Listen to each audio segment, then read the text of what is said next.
When the dawn of mana came, extraordinary abilities were bestowed on mankind. While the strong dominated, weaklings were suffering immensely. One of those weaklings is our hero, Lin Qiu, who awakened as a ridiculous rabbit. Lin Qiu was a runt who was on the brink of death until he unlocked a system that changed everything. He got new skills every day and was able to pay back those awful bullies who treated him like garbage. Regardless, all these things didn't happen in a day. It's a new era in Blue Star, and everyone in the city is going about their business.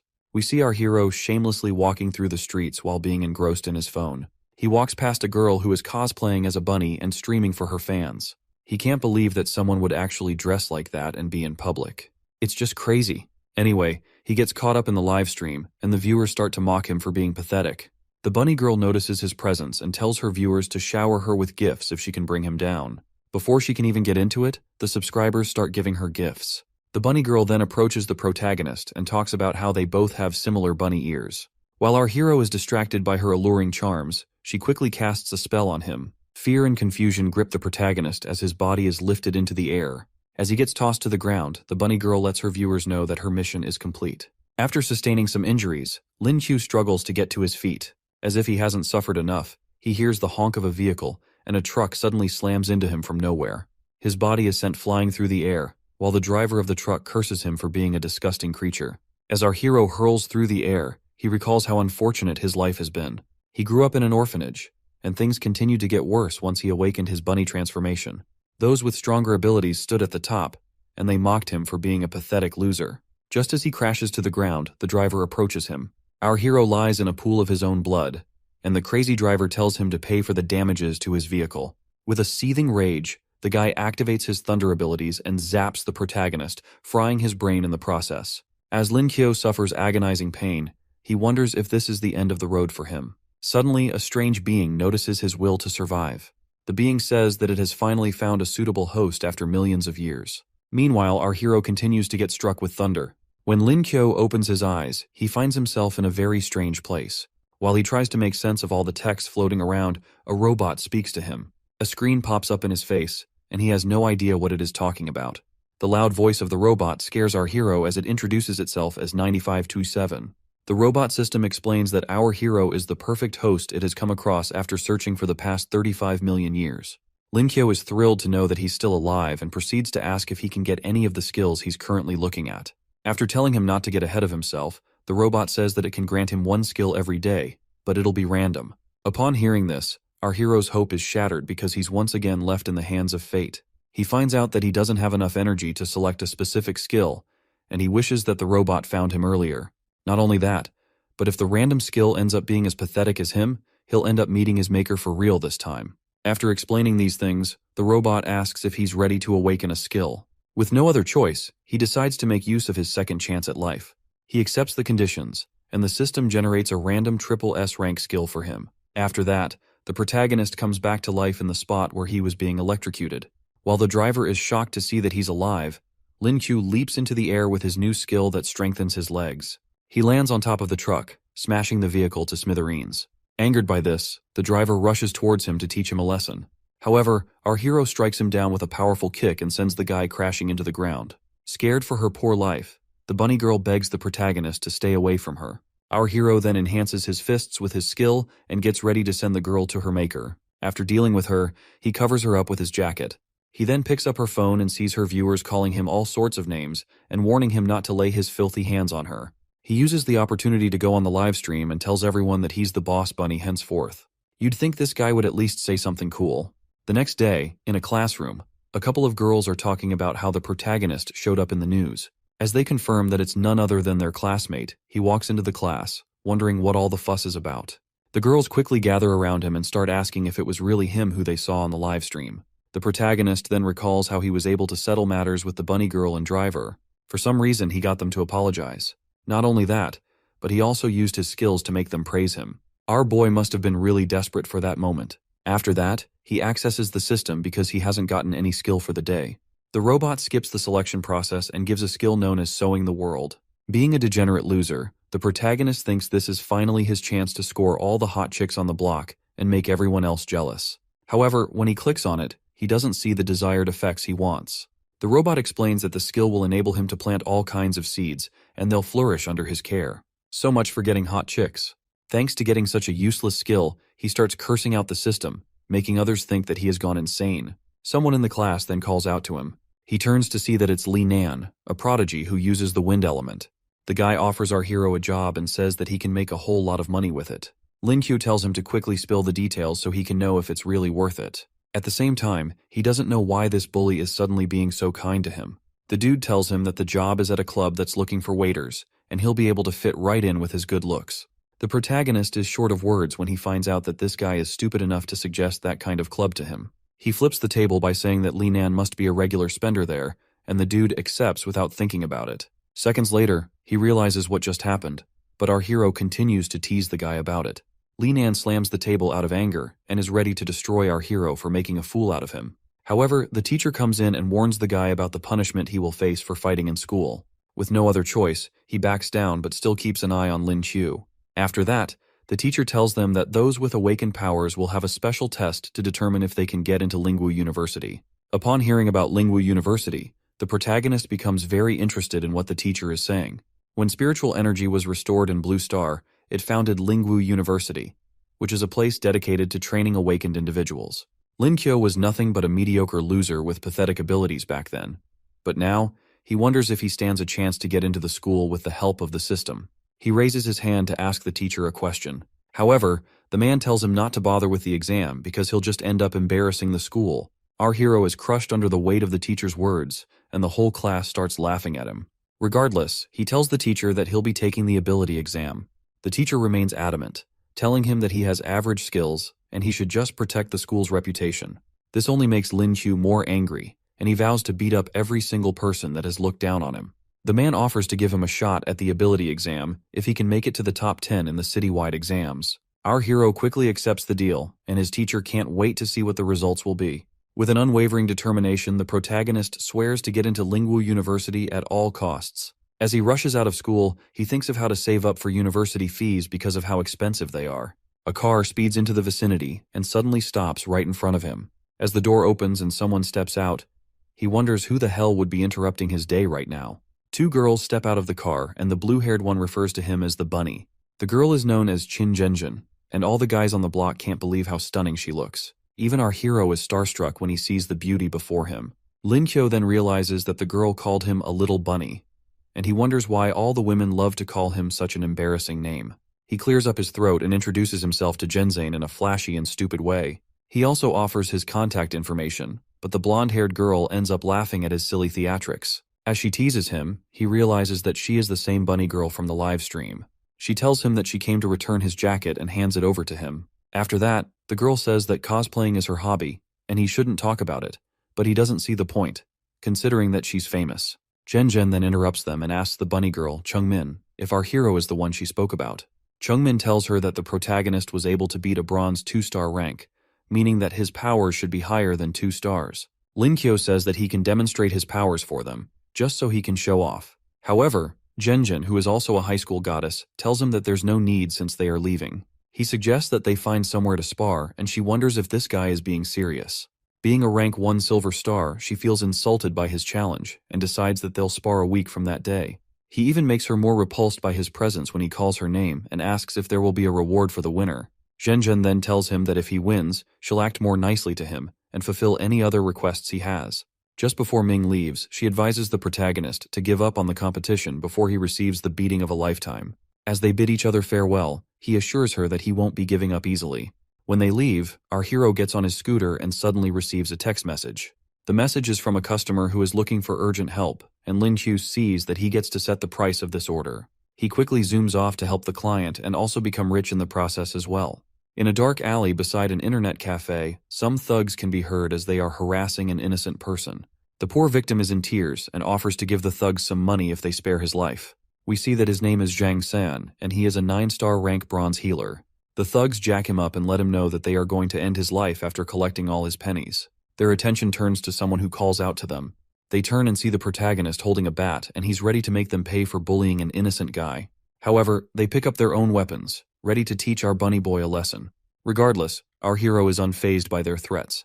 As he snaps his fingers, a ton of people appear behind him, ready to beat up the thugs causing trouble in their territory. As the thugs see that there's no way they can win this fight, they run away like wimps before they get sent 6 feet under the ground. The fatso then runs towards the protagonist and can't believe that he is the boss of the area. Now that he has backup, Zhang-san tells the thugs never to show up again or the hero will pummel them. After that, he thanks Lin Chu and refers to him as his big brother. But the protagonist just wants to be paid and not an annoying little brat. The boy properly introduces himself as the most handsome high school student in the city and offers the protagonist a payment of 30,000 yuan. Lin Kyo is amazed at how rich he has become from this one order. All he needs now is a little more money to cover his tuition fees and he is set. Seeing that he is now rich, the hero decides to call Zhang his junior. He then asks why the thugs were upset with him. Zhang explains that he used a female account in a game and the person he got married to asked him for a voice note. However, the person was sitting right across from him and caught him when he used a voice changer. Lin Kyo can't even believe how insane this guy is. The kid offers to give the protagonist a ride in a luxury car, but he declines the offer. On his way home, he thinks about how lucky he is to meet the high school goddess and make a lot of money on the same day. In school the next day, the lecturer tells all the students to settle down for class. Our hero is completely exhausted because he was studying all through the previous night. He tries to keep himself alert with a cup of coffee, but he might just pass out at any moment. He then asks the robot to give him his skill for the day. The robot complains about having its sleep interrupted, leaving the protagonist very amazed. Why the hell does a robot even need sleep? The plot armor finally kicks in, and the protagonist gets the photographic memory skill.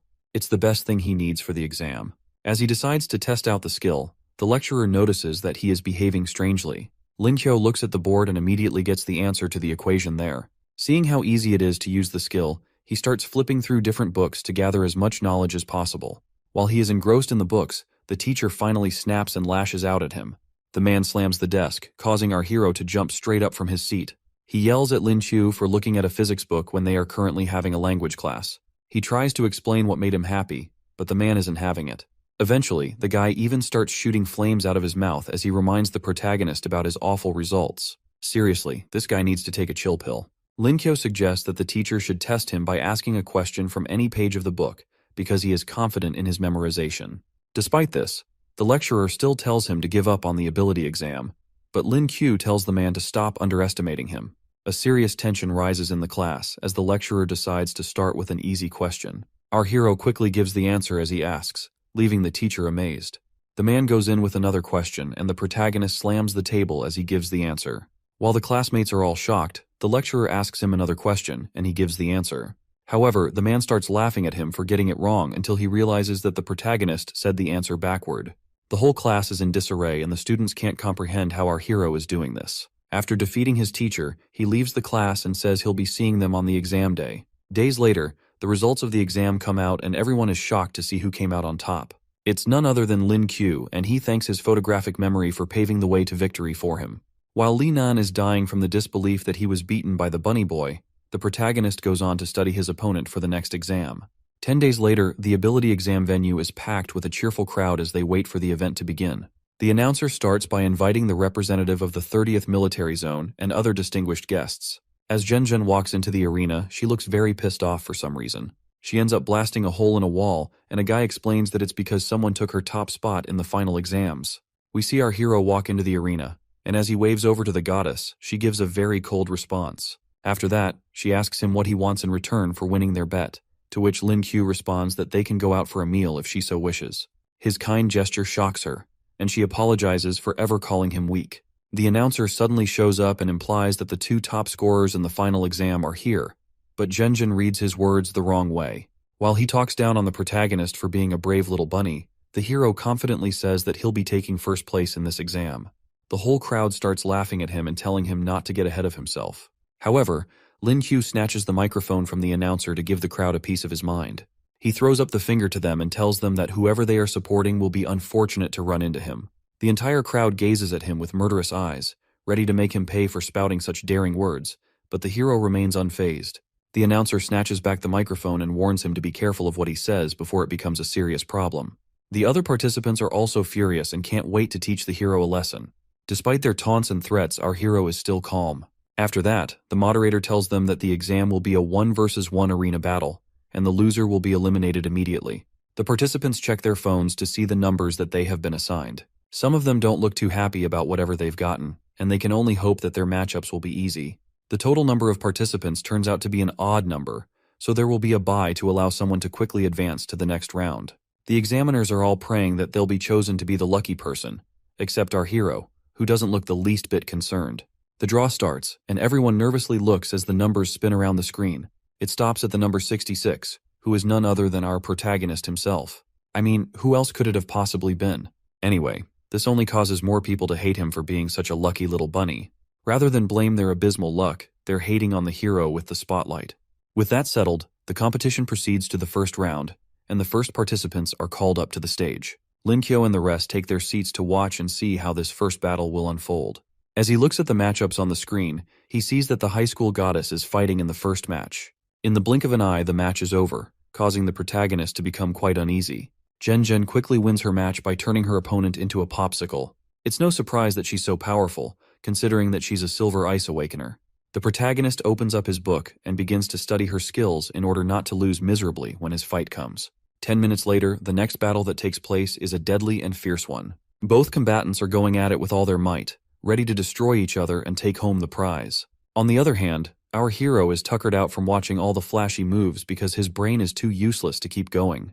With no other choice, he talks to the robot system and tells it to hand over his skill for the day. He also calls out the robot for being too lazy and not wanting to talk to him anymore. However, the robot says it's because he's a pathetic noob, and it can't be bothered with such a piece of garbage. After that, it grants him an S-rank physical enhancement skill. Lin Kyo is happy to finally have a useful skill, and not the trash ones he's been having. He's also glad that the system isn't as useless as he was thinking.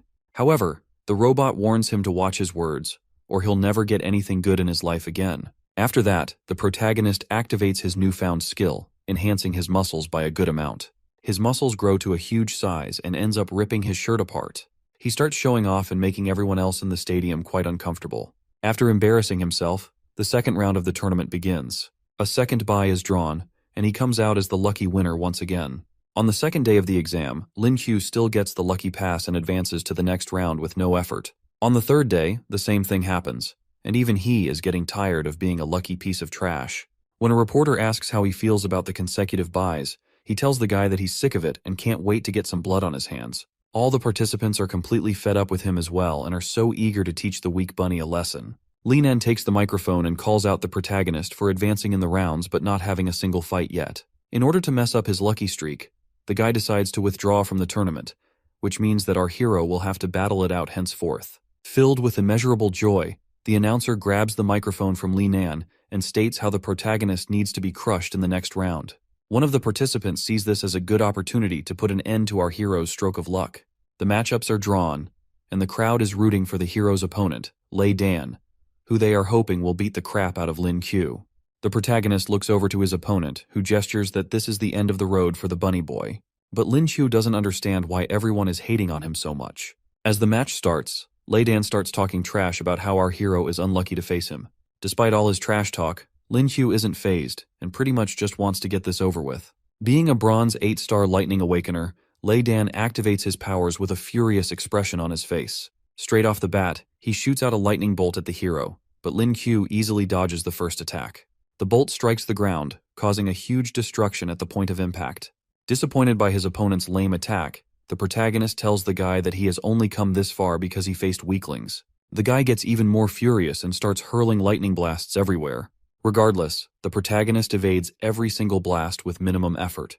With no other choice, Lei Dan engulfs the entire platform in lightning, leaving our hero with nowhere to run. Our hero recalls how dangerous lightning attacks can be, considering he almost died to one.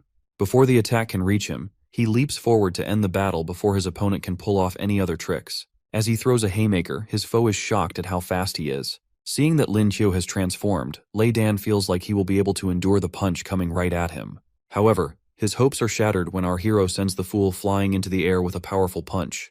With that one punch, the guy gets sent out of the ring and knocked out of the competition. After that, the protagonist is declared the winner of the fight. The whole crowd goes wild with the protagonist's unbelievable first victory. Principals of top universities, Jiang Wen and Lu Zhen, are already arguing about who will get to have our hero in their universities. Meanwhile, Lin Kyo goes up against his next opponent, who is a power awakener. After watching his previous fight carefully, Lu Zhen says that the protagonist didn't use any mana, but the other principal thinks it's impossible, given how powerful our hero's punch was. He wonders just how terrifying the hero's true strength is without mana. The next match commences between Lin Q and another opponent known as Shen Gui. This foe is a wolf animorph, and his aura looks more menacing than all the others that our hero has faced. The protagonist becomes cautious after seeing the terrifying aura, but Shen Gui is alarmed when he sees how powerful Lin Q is. Before the fight can even begin, he falls to his knees and admits defeat like a loser. Just like that, our hero advances to the next round. The same thing happens with his next opponent, who also throws in the towel before they can get to fight. It repeats itself again, and he wonders why he can't just find someone decent to fight. In the blink of an eye, the protagonist advances all the way to the top 8 contestants left. Zhen, who happens to be among the contestants, stares at Lin Qiu, wondering if they'll finally have a match. Meanwhile, our hero is feeling lonely with all this winning and concludes that taking part in the ability exam was a complete waste of his time. Just then, the robot calls out to him, saying that it's on his side. It then grants him a skill for the day, which allows him to wield any type of spear he can think of. However, Lin Q thinks it's a useless skill because people don't really use that kind of weapon in this age. While he is whining about his skill, the high school goddess approaches him. Lin Qiu quickly sits up when he sees her and asks if she's here just for him. She then tells him that she has a few things to say. Zhen asks if he's interested in being part of a team that she's putting together to explore a bronze dungeon. The confused look on his face tells how shocked he is to hear that she actually wants to explore a bronze dungeon. During the dawn of mana, countless dungeons were created and filled with mana beasts and different kinds of treasures. These mana beasts are like a treasure jackpot. Their skins are precious, and their mana pearls help awakeners to become stronger. Lin Xiu, being a complete fool, thinks this is an opportunity to go on a date with the goddess and have her all over him. She quickly shatters that awful thought by saying that there will be 6 other people on the team. He shamelessly accepts but asks why they need other people for the dungeon exploration. This guy really is a buffoon. Zhen ignores his question and says she'll contact him when the time comes. As she leaves, he suggests that they continue talking over a cup of coffee. However, she tells him to prepare well for the fights ahead because she has no plans to go easy on him. The day of the finals arrives, and the crowd is more pumped up than ever before. Everyone is glazing the high school goddess and hoping that she destroys the protagonist. As they've all been waiting for, the match between the high school goddess and our hero is finally about to go down. As the moderator announces the matchup, Zhen points to the protagonist and swears that the first position won't escape her again. However, he doesn't really care about the first place thing and wishes that she wouldn't take this so seriously. Despite that, he advises her to give up while she can because he has no plans of holding back either. The two combatants take their stances, ready to fight for the prize of the day. As she tries to warn him about her silver-ranked ability, the hero rushes in with a punch and tells her to be careful. She easily parries his hand, causing him to lose balance. At that moment, she slips behind and slams him with a powerful kick. Lin Qiu manages to quickly get back on his feet. Thanks to his physical enhancement, he's able to survive her attacks, which are normally enough to send him to his maker. From Zhen's expression, you can tell she plans on making sure that he regrets ever fighting her. But our hero rushes towards her with an unwavering determination. The fight has only just begun, and he plans to give it his all. Lin Qiu charges in with a barrage of punches, but Zhen is able to block every single one of them. As he lets out his next attack with all his efforts, she instantly pops up behind him, leaving him puzzled. By the time our hero manages to look back, it's already too late. She strikes him with her elbow, and the protagonist falls to the ground in defeat. As he pathetically lies in defeat, the goddess tells him to give up because his fighting skills are beyond horrible. She mocks him more by reminding him that she hasn't even used her ice abilities in all of this. However, our hero manages to get back up and is looking for a way to end this fight as soon as possible. While struggling to catch his breath, an idea suddenly pops into his head. He turns to the moderator and asks for a timeout, which completely shocks everyone. The guy doesn't even give him an answer before he jumps off the fighting arena. He quickly grabs the mop stick by the side and asks if he can use it as a weapon. The guy tells him that no one has ever made such a shameless and stupid request in history. However, Zhen says it's fine and allows the hero to use the mop stick. She feels that he's looking down on her and plans to end it all this time around. Lin Qiu gets back on stage, and he wields the mop like a spear as they get ready to continue the battle. Lin Qiu's aura begins to shine brightly, thanks to his skill, and Zhen notices that there's something off about him. He blasts forward to attack, while she tries to get some distance between herself and him. As he closes in and attacks her, she manages to evade his weapon. However, his skills activate and turn him into a superior spearman. The goddess swears to kill him, and he tries to apologize for hitting her. Despite his apology, she is not having it. She sends out a barrage of ice spears at him, and he manages to evade them. Feeling enraged, the high school goddess activates a more powerful ability that starts to freeze the whole arena. Our hero notices that his movements have slowed down thanks to the freezing temperature. Caught in a very tough situation, the protagonist sees that he can only stand a chance if he morphs. Sadly, he doesn't even have time to think about that because Jen keeps hurling ice spears at him. As the ice spears explode at the point of impact, she tells the host to call an ambulance and declare the results. But before the guy can declare her as the winner, our hero emerges from the smoke with his bunny ears and tells Jen not to run off just yet. He charges at her with his enhanced speed, and she quickly puts on ice gauntlets to defend herself. Linkyo closes in on her and manages to crack her ice armor because of his morphed state. Things are looking very grim for the high school goddess, but she refuses to take second place again. Refusing to accept defeat, Jen begins to channel more power into her body. Suddenly, she surpasses her limits and advances to a silver 2-star rank. This worries the protagonist because his opponent is bound to get hurt at the slightest mistake. He quickly tells the judge to pause because he feels that she's cheating. The guy explains that advancing to a new rank is not cheating, and the bunny boy is nothing but an idiot. On the other hand, Jen wonders why our hero didn't attack her while she advanced to a new level. This amuses her, but she tells him to stop messing around and continue their battle. Linkyo takes a defensive stance and gets ready to face her again. She warns that she is much stronger than she was earlier. While doing that, she attacks with stronger abilities. Our hero uses his spear as a pole to save himself from getting turned into a popsicle. Some ice spears still manage to pierce him, and he sees that Jen's attacks are a lot faster and more powerful than before. He stomps his spear into the ground, but the Jen's attacks knock him off balance, causing him to fall back to the ground. As if that's not enough, the high school goddess charges up a more powerful ice attack and sends the barrage at her foe. The protagonist tries to endure the cold attacks, but there's nothing much he can do.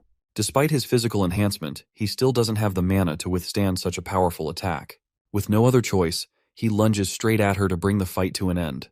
Feeling amazed by his determination, Jen admits that she underestimated him. As he closes in, she gets ready to use another ability, but he puts her in a headlock before it gets more dire for him. She ends up punching his face as she struggles to break free of his grasp. As they struggle, they both tip over and fall. Our hero quickly saves the high school goddess from falling on the hard ground. She tells him to let go because of how injured he is, but he refuses to let her go unless she admits defeat. He even threatens to bite her if she doesn't give up, further making himself look like a deranged creep. He lets her know that he has no concerns about the competition and that he just wants to win. Upon hearing this, Jen lets out a heavy sigh and admits defeat to the host. After that, our hero passes out and crashes to the ground due to the accumulated fatigue he has. The girl rushes over to him to make sure that he's all right. As she calls out his name, his consciousness fades out. When he wakes up, he sees himself in a bed with his head bandaged up. As the robot sees that he's awake, it gives him a skill upgrade ability that upgrades him from a white rabbit to a mischievous rabbit. Linkyo loses it when he finds out that the weird dream he had was all because of the stupid robot. After that, he quickly accesses the system to receive his skill for the day. After a series of trash skills, he finally gets a triple S rank skill known as Dimensional Awakening. Without asking him, the system begins merging 2 of his skills. He tries to stop it, but it's too late. With the merge completed, he evolves into both a mischievous rabbit and a Dorabamon. Looking at his stomach, he asks the robot what the pouch on his stomach is supposed to do. It explains that the pouch is a 3-dimensional space that can be used to store anything. Aside from the 3-dimensional space, he also gains a skill that can transport him anywhere within 5 kilometers. Linkyo jumps out of bed and decides to test out this teleportation ability. As he thinks of a destination, the door immediately sends him to a random place. As he crashes on the ground, we see that he's in the room of a strange girl. The girl quickly grabs a dagger and asks him how he got there. We see that her name is Lixu, and she's the daughter of the owner of the building. He tries to calm her down and explain himself, but she doesn't give him the chance. Our hero cries out as Lixu gives him more injuries for invading her private space. Despite his injuries, he heads over to a coffee shop the next day to meet up with Jen. She waves over from her table where he sees her with a couple of other awakeners. As he approaches, she sees his injuries and asks if he's all right, since they are about to head out. She then introduces him to the team, starting with Chung Min and Zhang San. They both feel bad after seeing his injuries, and the healer even offers to patch him up. After that, he meets a guy known as Zhuang Chung, who is a fire-type awakener. The guy greets the protagonist and commends him on his fight at the arena. Jen tells the hero that there are 2 other members of their team, but they have some things to attend to. She then asks him about the acceptance from Lingwu University, and he says he has already received the letter. Feeling very nervous, the high school goddess also asks him which school he plans to go to. Being a fool, our hero thinks that she's asking because she's interested in him. He tells her that he's considering Lingwu University and asks if she wants to be in the same school as him. This time around, his flirting skills actually work because she admits that she wants to be in the same school. It's mostly because she wants to defeat him and redeem herself. After that, she moves on to more pressing matters and leaves the hero to continue fooling himself. She opens up a book and shows them the ice fox spirit, which will be their target. Due to the fact that ice foxes tend to live in packs, she can't handle it alone. She knows there might be nothing in it for them, but Chung-min tells her not to be so humble. They all see it as a good opportunity to train and be in her presence at the same time. The protagonist also says that he's lucky to be invited by the goddess for such an opportunity. Genjin lets them know that they should call her by her name and not the goddess title. With that settled, she tells them they'll be departing in 3 days and will be meeting at our hero's house. The departure day arrives, and we see our hero packing up his bags and getting ready for the adventure of a lifetime. The system grants him his skill for the day, which happens to be another trash E-rank skill. The skill lets him master all languages on Earth, and a different one allows him to use all medical techniques as well. Despite how upset he is, the robot lets him know how lucky he has been with drawing skills daily. Linkyo is reminded about his pocket dimension, and the robot suggests that he toss his backpack into it. He lifts the bag and it gets absorbed into the dimension, despite its huge size. The system tells him that all the items in his room can still fit into the dimension. While he is amazed by how insane that is, he hears a car horn from his window. He looks out to see that the team has arrived, and he lets them know that he'll be down in a bit. Inside the car, Chung-min stares awkwardly at his pocket dimension. Everyone is really amazed by how useful the skill is because they've never seen anything like it before. Genjin tells him that his skill is very rare, which makes him quite overpowered. Out of curiosity, Chung-min asks for permission to touch it.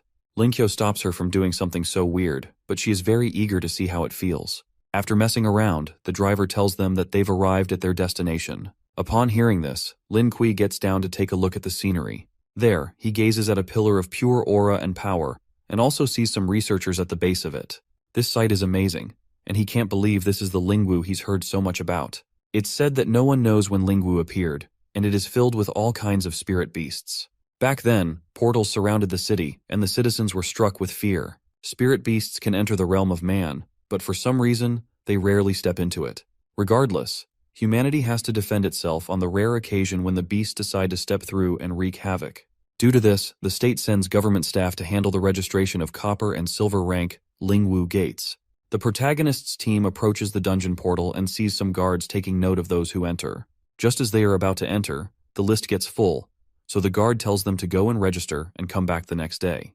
As Genjen registers her team, the hero stares at the gate, taking note of how intense the spiritual energy is. Chung-min comes over to him and drags him off to God knows where. When he asks where they are going, she says she's taking him back to the car so she can study his pocket dimension. Unknown to them, another awakener is keeping an eye on them. The guy looks at the hero's team and assumes that they are very rich. His lackeys suggest that they look for trouble by stealing from Lin Q and his teammates. The leader's name is Yang Hu, and he's a 5-star silver rank. From the woods, he and one of his lackeys keep an eye on their prey, waiting for the right time to strike. He says that his Zhonglang group is known for harassing weaker adventurers and stealing all their wealth. As he proceeds with his team, he vows to bury the protagonist and his comrades in Lingwu. The next day, Lin Chu and his team go into the gate to start their exploration. They step through and arrive in a green field with vast mountains surrounding the area. The group is completely speechless when they see how large the space actually is. Genjin urges them to get going because they still have some days before they reach their destination. As they proceed, she tells Chung-min to keep an eye on their surroundings in case of any looming danger. The bunny girl activates her radar system, which uses echolocation to keep track of her surroundings. With everything set, the goddess tells her team to move out. Meanwhile, the Xionglang group is close by and keeping an eye on them. The leader tells his men to stall since they are still in an open area. He plans to wait until they get into the forest, where he can easily ambush them. While the team walks through the grass plains, they come across some majestic mythical sheep. They get into a fierce fight with the beasts but easily overcome them. The protagonist tells his teammates that the sheep fur is worth some money and they should stop burning it up. After that, they search around for anything valuable, and Chung-min comes across 2 gems. Suddenly, a pack of wolves approaches them from higher ground. Genjin tells her people to prepare themselves, but they shouldn't be the first ones to attack. The wolves are known to become stronger when their comrades are injured. Our hero then brings up a suggestion to attack the leader of the wolf pack, but she tells him that the wolves are tricky and their leader won't be caught fighting among them. Seeing how difficult the situation is, our hero opens up his teleportation door to go find the pack leader himself. He tells his comrades to stay put and wait for his return. The hero appears on the other side of the portal and quickly points out the pack leader. He smashes the wolf's head with his bat, knocking the senses out of the poor creature. With their pack leader defeated, The other wolves see Lin Q as a terrifying and powerful demon. They end up running away to save themselves, and the protagonist gets praised for his skills. After that, he rips the pack leader apart to find any valuable items. To their amazement, he finds a pearl that can grant him the stealth skill.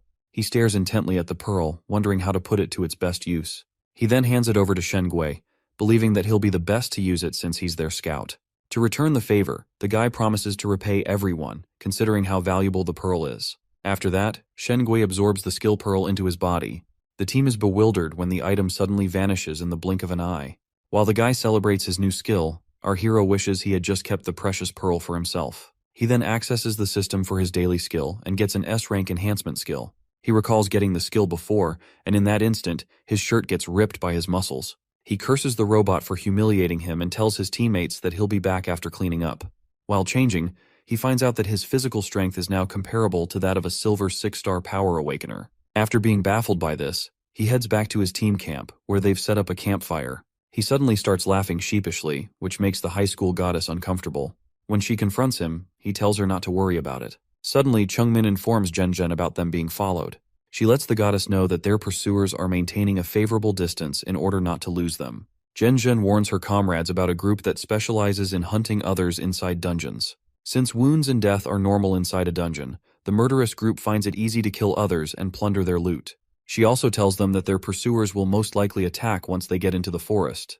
The protagonist assures her that he'll be there to protect her, but she brushes him off and tells him just to be prepared for the attack. The next day, our hero draws an E-rank taming ability. This puts off his mood because he was looking forward to an awesome skill for the day. Suddenly, he hears Zhen screaming and turns to figure out what's going on. When he heads out, he sees 2 giant serpents causing panic among his teammates. An overwhelming fear strikes him as he stares at the monstrous beast. Through his newly acquired taming skills, he sees the monster's dangerous traits. He rushes to his teammates and tells them to retreat and not fight the serpent. At that moment, the monster spits its venomous poison at them, but they are able to jump out of the way in the nick of time. Zhen then tells Dian Lei that they'll be attacking the monsters from afar in order to avoid their poison.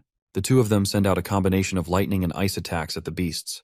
They manage to overwhelm the serpents with their attacks and fatally wound them. Moments later, the beasts fall to the ground in utter defeat. As our hero moves to harvest whatever resources are inside the monster, they notice a strange movement inside it. He tells his teammates to wait and keep their distance while he gets closer to whatever is moving inside the serpent. He slices open the sack, and a strange creature known as a grassland marmot jumps out of it. While the guys can't make sense of why a marmot showed up, the girls see it as a very cute creature. The marmot jumps on Lin Kui's shoulder, making him quite uncomfortable and scared. Realizing that our hero is of no use, the creature jumps onto the high school goddess, cuddling her. The protagonist is pissed by this but continues to slice open the serpent to look for more items. In the process, he finds 2 mana pearls. The marmot shows its interest in the pearls, but our hero has no plans of handing them over. He then notices that the creature is trying to make a deal for the mana pearls, but he doesn't buy it. With no other choice, the creature snatches the pearls away. Lin Ku's comrade tries to console him, but our hero can't stop thinking about how much money he could have made. On the other hand, Zhen hears some strange noises coming from the forest. Minmin then points out a beam of light heading straight for them at a terrifying pace. The team braces themselves for battle as the threat draws closer. Suddenly, the marmot bursts out of the ground with a pearl along with its friends. The group is completely baffled when they see the numerous marmots sprouting from underground. The creature calls its friends over, and they assemble a huge pile of mana pearls for the hero. The marmot tells him that it's a sign of gratitude for the 2 pearls it took from him earlier. After that, Chungmin takes note of the total number of pearls there and the ones that have skills as well. Looking closer at them, Lin Chu sees that there are no rare or earth-type pearls, because they were probably absorbed by the marmots. The protagonist then hands over the fire-type pearls to Zhuangcheng. After that, the high school goddess tells him that he can keep all the remaining pearls for himself. She says it's a way of thanking him for helping them to kill the giant snakes easily. He shyly accepts the pearls and compliments from his teammates. While stuffing them into his pocket dimension, Zhen asks him to try and absorb one of the pearls. He then tries to absorb a pearl, despite never doing it before. A bright light radiates from the pearl as he absorbs it, and he advances to a bronze 3-star adventurer. While his comrades congratulate him, Zhen wonders if the pearl had that much mana. However, she still congratulates him after he brags about how he was training for a month. After that, she thanks the marmot for the pearls and gets ready to send it off with its friends. However, our hero still wants the creature to help him out with something. With an evil look in his eyes, he coerces the poor creature to tag along with them. Meanwhile, The Zhonglan group is still spying on the protagonist's team. The bandits are eager to attack as the team enters the forest, but their leader tells them to calm down. Yang Hu tells his lackeys to allow the hero's team to go in further since they won't have any way to escape. He'll give them the signal to attack once they let down their guard. When night falls, we see our hero close to a trench being dug by the marmot. He then gives the creature some spikes to stick into the trench. After that, he opens up a can of the cobra venom he got earlier and spills it all over the spikes. With his trap fully ready, he bids the marmots and his friends farewell. After concealing the traps, Zhenjin tells him that Chungmin wants to speak to them. The two of them head to the campfire spot to meet up with her and hear what she has to say. The bunny girl tells them that the pursuers are very close and she can hear them clearly. She figures out that the bandits plan to ambush them in the middle of the night. She also finds out that the group is known as the Feral Wolves, who are known for killing newbies at bronze dungeons. The protagonist notices how scared his teammates are, which causes him to be very worried. He quickly gets up and tells them to stop their chatter. He advises them to calm down because this won't be like facing an opponent in an arena. The slightest mistake can cost them their lives. He then heads over to Shen Gui and tells him to protect Chung Min and Zhang San, since they're the weaklings of the group. Meanwhile, Zhen is amazed at how good the hero is at being a leader, unlike her, who immediately becomes nervous. After telling the two weaklings to keep themselves safe, Lin Qiu moves to address the high school goddess. However, he ends up flirting with her and trying to act like a savior. She laughs at him but surprisingly says that she'll be counting on him. When midnight falls, the bandit group slowly approaches the tents of our hero's team. Yang Hu tells his lackeys that it's time for them to hunt their prey. As they get closer, the leader orders his men to split up and surround the tents. With the orders given, the men quickly head out to surround their targets from all directions. Meanwhile, one of the guys feels like Yang Hu is making a deal of the whole operation. At that moment, he suddenly walks into our hero's trap and falls into the trench. The wooden spikes impale his body and give him a quick death. Before Yang Hu figures out what's going on, he sees that most of his men have fallen into the traps. As he orders them to regroup, one of the lackeys reports that 2 men are already dead. Someone else got severely injured and doesn't look like he'll make it. As the leader curses at the situation, Lin Qiu and his group emerge from their tents. Yang Hu quickly admits that the protagonist had him fooled, but he plans to end everything immediately and send them to their maker. However, our hero raises his hand in the air and snaps his finger, signaling the rest of his comrades. As the bandits look at the incoming attack from above, trails of fire and lightning strikes where they are. Zhuangcheng and Shen Gui appear and charge up their spells to attack. The bandit leader notices that they've been ambushed and tells his men to spread out, but some of them are already caught in the explosion. Meanwhile, Zhen tells our hero that she's ready. She casts an ice seal spell, causing a trail of ice to travel along the ground, straight for the bandits. The ice freezes their legs, trapping them in place with nowhere to run. While they struggle to break free, the ice and fire awakeners combine their spells to take them out. As the dust clears up, Yang Hu is informed about the death of another one of his men. With no other choice, the rest of them brace themselves to take on our hero's team. The group of silver rank bandits begins to emit a powerful and deadly aura. Upon seeing their terrifying aura, the high school goddess becomes very nervous. Upon hearing the threats from the enemy, our hero lets them know that his actions are only for self-defense. On the other hand, Zhen grows more scared when she sees the overwhelming strength of the bandits. She decides to keep their leader busy and tells Lin Qiu to deal with the last one. However, he notices how anxious she is and reminds her to remain calm because he is there to help. As she walks away shyly, she wishes him good luck in the battle. The protagonist then orders Zhang San to hide away while the rest of the team protects the guy. Not only are his teammates baffled by this, but the enemy team can't believe that a bronze rank guy is trying to be the hero. One of the bandits gets provoked by Lin Qiu's words and moves to attack him quickly. The guy unleashes a huge tornado, heading straight for our hero and his teammates. However, the protagonist easily evades the attack when he sees how slow it is. He gets close to the enemies and smacks them around with his overwhelming strength. He stomps on their heads and mocks them for being defeated so easily when he has barely started. As Zhang San applauds his efforts, Lin Qiu says it's all thanks to the weapon he is wielding. Meanwhile, the high school goddess is being overwhelmed by the Xionglang group leader. Our hero rushes over to help her when he sees how dire the situation is. He shows up behind Yang Hu, but the bandit leader already notices his presence. Regardless, the hero swings down at him with all his might.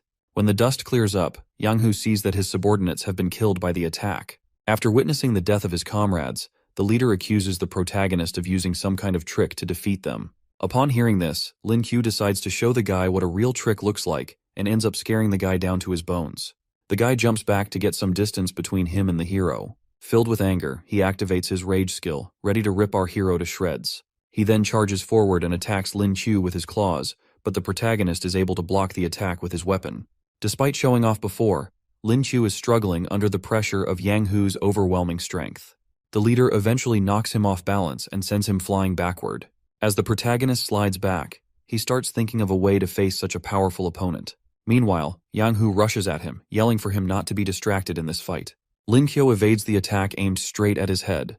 He continues evading the flurry of attacks being put out by the crazy bandit leader. On the other hand, Yang Hu needs to end the fight soon before his ability runs out. Suddenly, he grows a tail and tells our hero to try and dodge his tiger's whip. He strikes down at Lin Qiu with his tail, but the protagonist manages to hold off the attack with his bat. Sadly, it doesn't last for long because Yang Hu shatters the bat and smacks him away. Seeing that he can't underestimate his opponent any longer, our hero figures it might be time to use his trump card. The protagonist activates his teleportation door and declares that the fight is over with this. The enemy becomes confused when our hero vanishes into the portal. He is even more shocked when the protagonist suddenly appears above him from another portal. However, he still sees it as a favorable condition to put an end to the protagonist. The fear in our hero's eyes grows wider as his enemy closes in on him. But at that moment, he signals to his comrades to attack. Zhen and the two guys then show up, ready to unleash their spells on the unfortunate bandit leader. At the same time, our hero vanishes into his portal again, leaving Yang Hu to a terrible fate. Just as the leader realizes what ability the protagonist is using, the magic spells strike him, causing a huge explosion. After that, Lin Qiu congratulates his team on a job well done.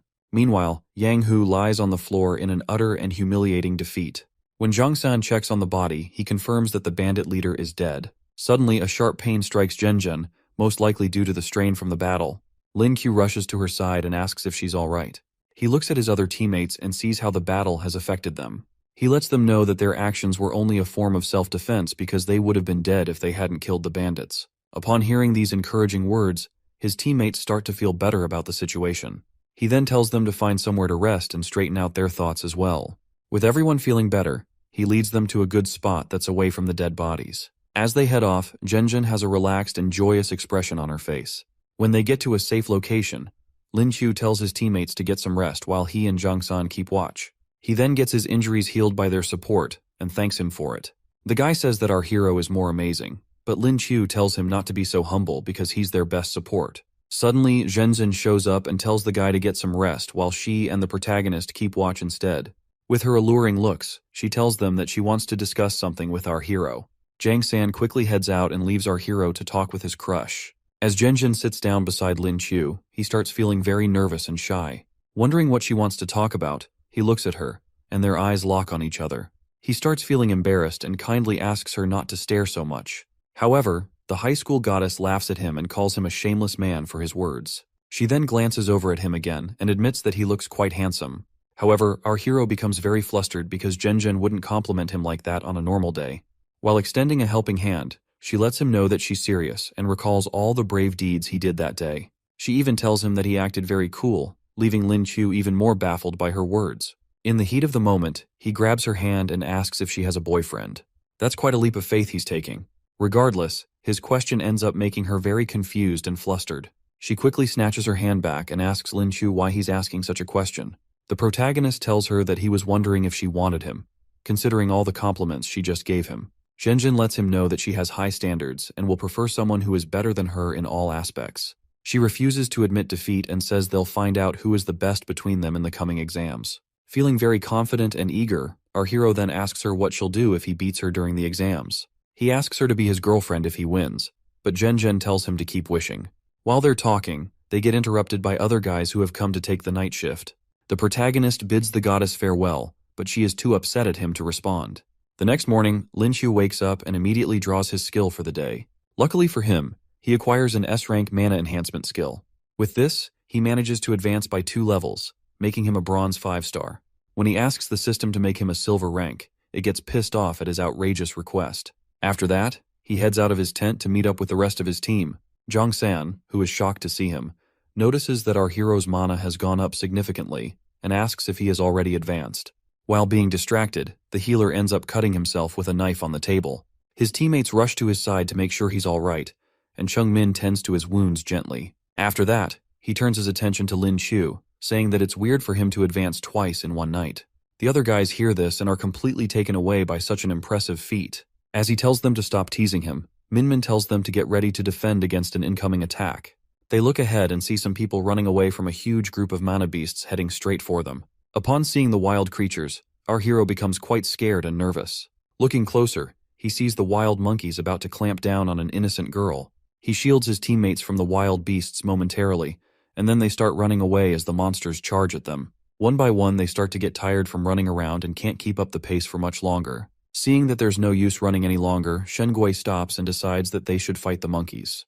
The wild beasts quickly close in on them, leaving the team with no other choice than to fight. As the protagonist cracks a stick to use as a weapon, Zhenjin tells him to kill her if they lose. Chungmin would also rather die if it gets bad, but our hero assures the girls that he'll protect them no matter what. He charges forward to stall the monsters so that the girls can charge up their strongest spells. As soon as he gets in the midst of the monkeys, they quickly set their sights on him. However, he smacks them around with his brute strength. Despite beating up a lot of them, more of the monkeys continue charging towards him. The situation gets worse as Zhenjin notices more beasts charging towards them. A monkey pops out of nowhere and reaches for her, but a huge blast suddenly goes off. She suddenly sees the protagonist holding off the monkey that nearly had her some seconds ago. Lin Kyo smacks the hell out of the beast and kills it.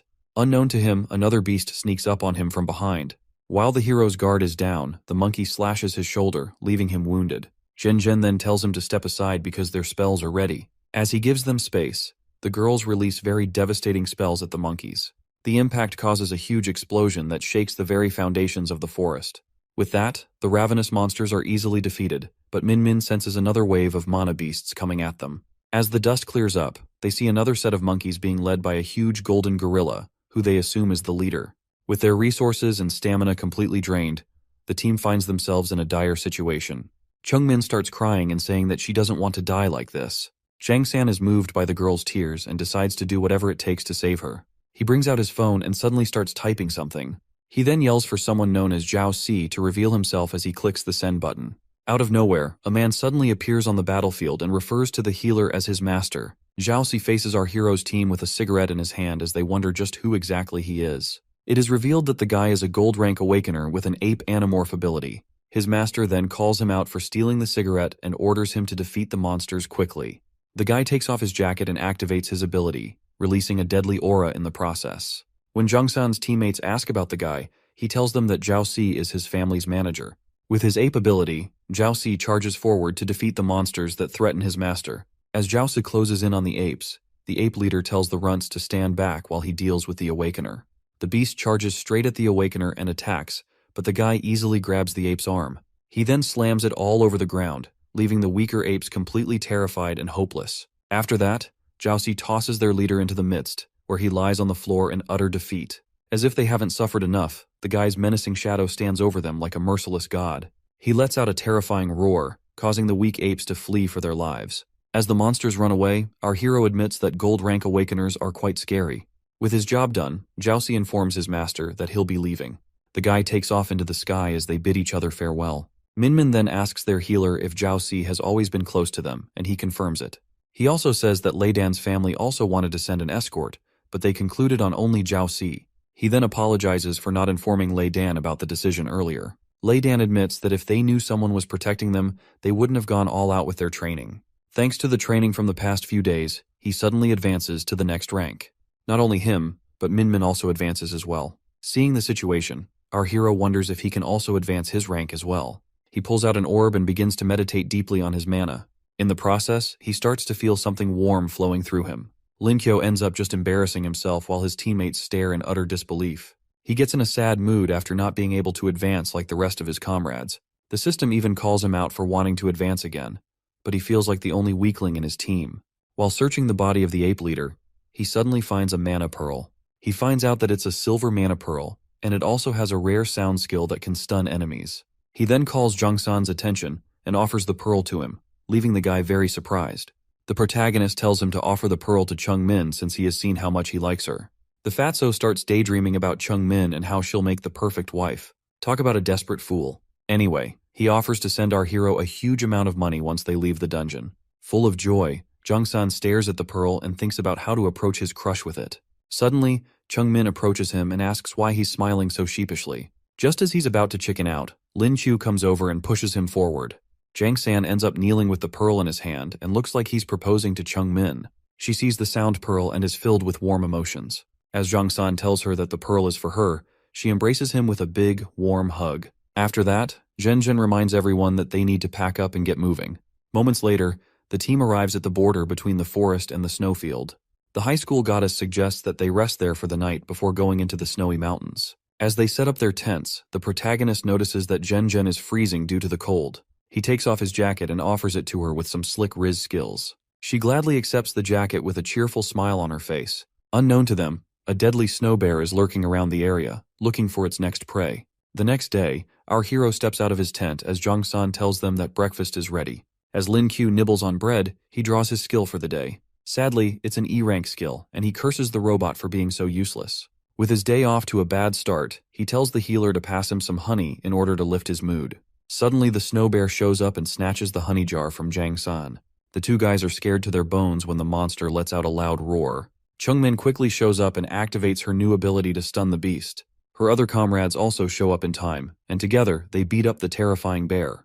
Moments later, we see the bear lying on the ground with its senses completely knocked out.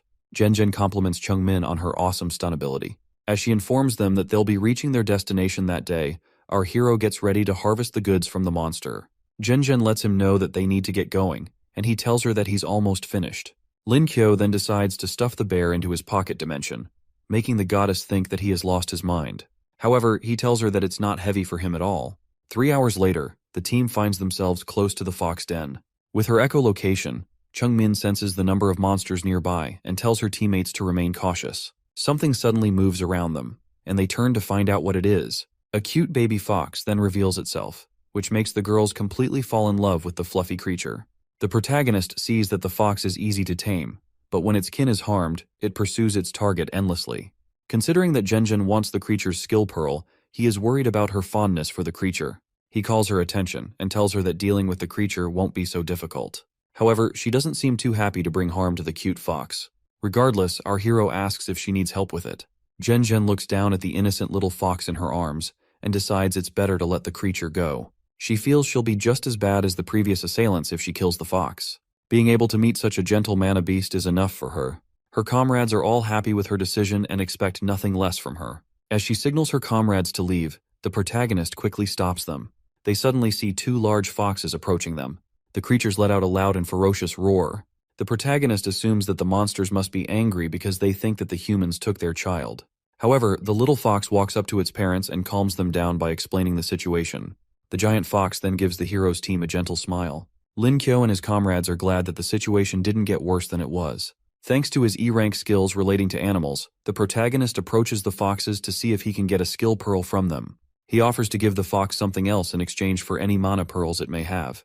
He finds out that the foxes have a mana pearl and will give it to him if he helps them defeat their natural enemy. How is this guy even talking with them? He swears to defeat any creature that would bring harm to such cute foxes. And the foxes tell him that it's the Snow Peak bear. The team is shocked to hear that it's the same bear that they defeated earlier.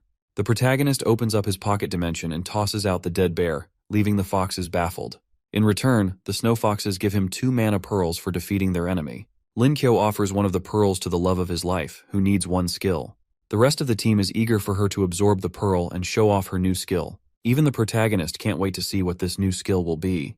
Zhenjin holds out the pearl and begins to absorb it. As she does so, she conjures up an ice bow and tells everyone to watch her. She shoots out a very powerful ice arrow, and the shockwave nearly blows the hero off his feet. The arrow travels quickly, destroying every single obstacle in its path. After seeing such an impressive feat, Lei Dan loses all hope of ever surpassing the high school goddess. After Lin Qiu congratulates Zhenjin on her awesome skill, Chung-min tells everyone to wait so they can take a picture together. Jang San then heads over to the foxes to ask them to be used as a phone stand. He sets the timer and hands over the phone to the fox. Chung-min then calls him over, and the group gets together for a nice team photo. 3 days later, our hero is looking through the photo with so much joy. He suddenly starts getting notifications about money being sent from his teammates. Thanks to his expedition, he's now a millionaire. All that's left is to become number 1 on the upcoming exams, and he'll fit the role of a partner for Zhenjin, or so he thinks. The system butts in and tells him to stop daydreaming because Zhenjin will never consider a loser like him. However, he brags about how he's been studying every day and has advanced to a bronze 8-star awakener, but Pinocchio has nothing on this silly liar. After that, he draws his skill for the day and gets an A-rank zoom skill. He feels the skill will be useless for his exams, but will be more useful in his stupid plans. A month later, the day of the result announcements finally arrives. Our hero is with some of his team members at a cyber cafe where they are checking the results. Chung-min states how confident she is of being in the top 10, and Jong-san backs her up. On the other hand, Jen takes the mouse from our hero as the announcement time arrives. A boiling rage fills her up when she sees the results. She then asks Lin Chu how he was able to get such a result. The protagonist looks closer at the screen and sees that he got full marks for every subject. Jong-san can't believe how inhuman Lin Kyo is, and the hero starts feeling very proud. He then heads over to see Jen's result, but she tells him to forget it and immediately admits that our hero has defeated her. The other guys can't believe how easily the goddess admitted defeat. After that, the hero starts showing off his riches and asks her when he can ask her parents for her hand in marriage. Jen quickly calls him out for being a shameless idiot. He ends up pissing her off and getting his heart crushed, but Jang-san tries to cheer him up. Later on, Jang-san says they'll be meeting in 2 weeks to travel to M-City together. The day before the departure, our hero does the last bit of packing up his luggage. He starts wondering if he'll ever return to this room where he's lived for the past 2 years. The system is shocked to see how sentimental he is, but he just tells the robot to give him his skill for the day. After doing the draw, the system gives him a mana enhancement skill again. As Lin Qiu recalls that he can increase his mana with this skill, the system immediately starts applying the ability. He tells it to stop because he feels he will soon advance to the next rank, so he doesn't see the need to use the enhancement now. The protagonist then starts meditating to try and advance his rank again. He adds a silver mana pearl to the items he's using and successfully advances to the bronze 9-star rank. With a successful advancement, he tells the system to go ahead with the mana enhancement. After using the skill, he easily advances to the silver 1-star rank, making him even stronger. With this, he gains a skill that allows him to pull or control items from afar. He decides to try it out to see just how awesome the ability is. With his sights on his backpack, he tries to bring the bag close to himself. Sadly, he ends up running out of mana and the bag barely moves an inch. The robot laughs at him and says that he's lucky that the bag even moved a bit. It will take a lot of training for him to master it, but our hero refuses to back down and continues trying to move the bag. The next day, his landlord's daughter sees his room door open, but she doesn't find him inside. She reads the letter he left behind on the table, telling her about his departure to go and study in Magic City. She then opens the envelope beside the letter and sees a ton of money in it. Lixu wonders how the protagonist was able to acquire so much money and hopes he didn't commit a crime. Meanwhile, our hero is already on a train with his friends, and Jen is worried that he might catch a cold. When he gets a call, he picks up the phone, only to hear Lixu screaming in his ear like a banshee and asking if he did something wrong.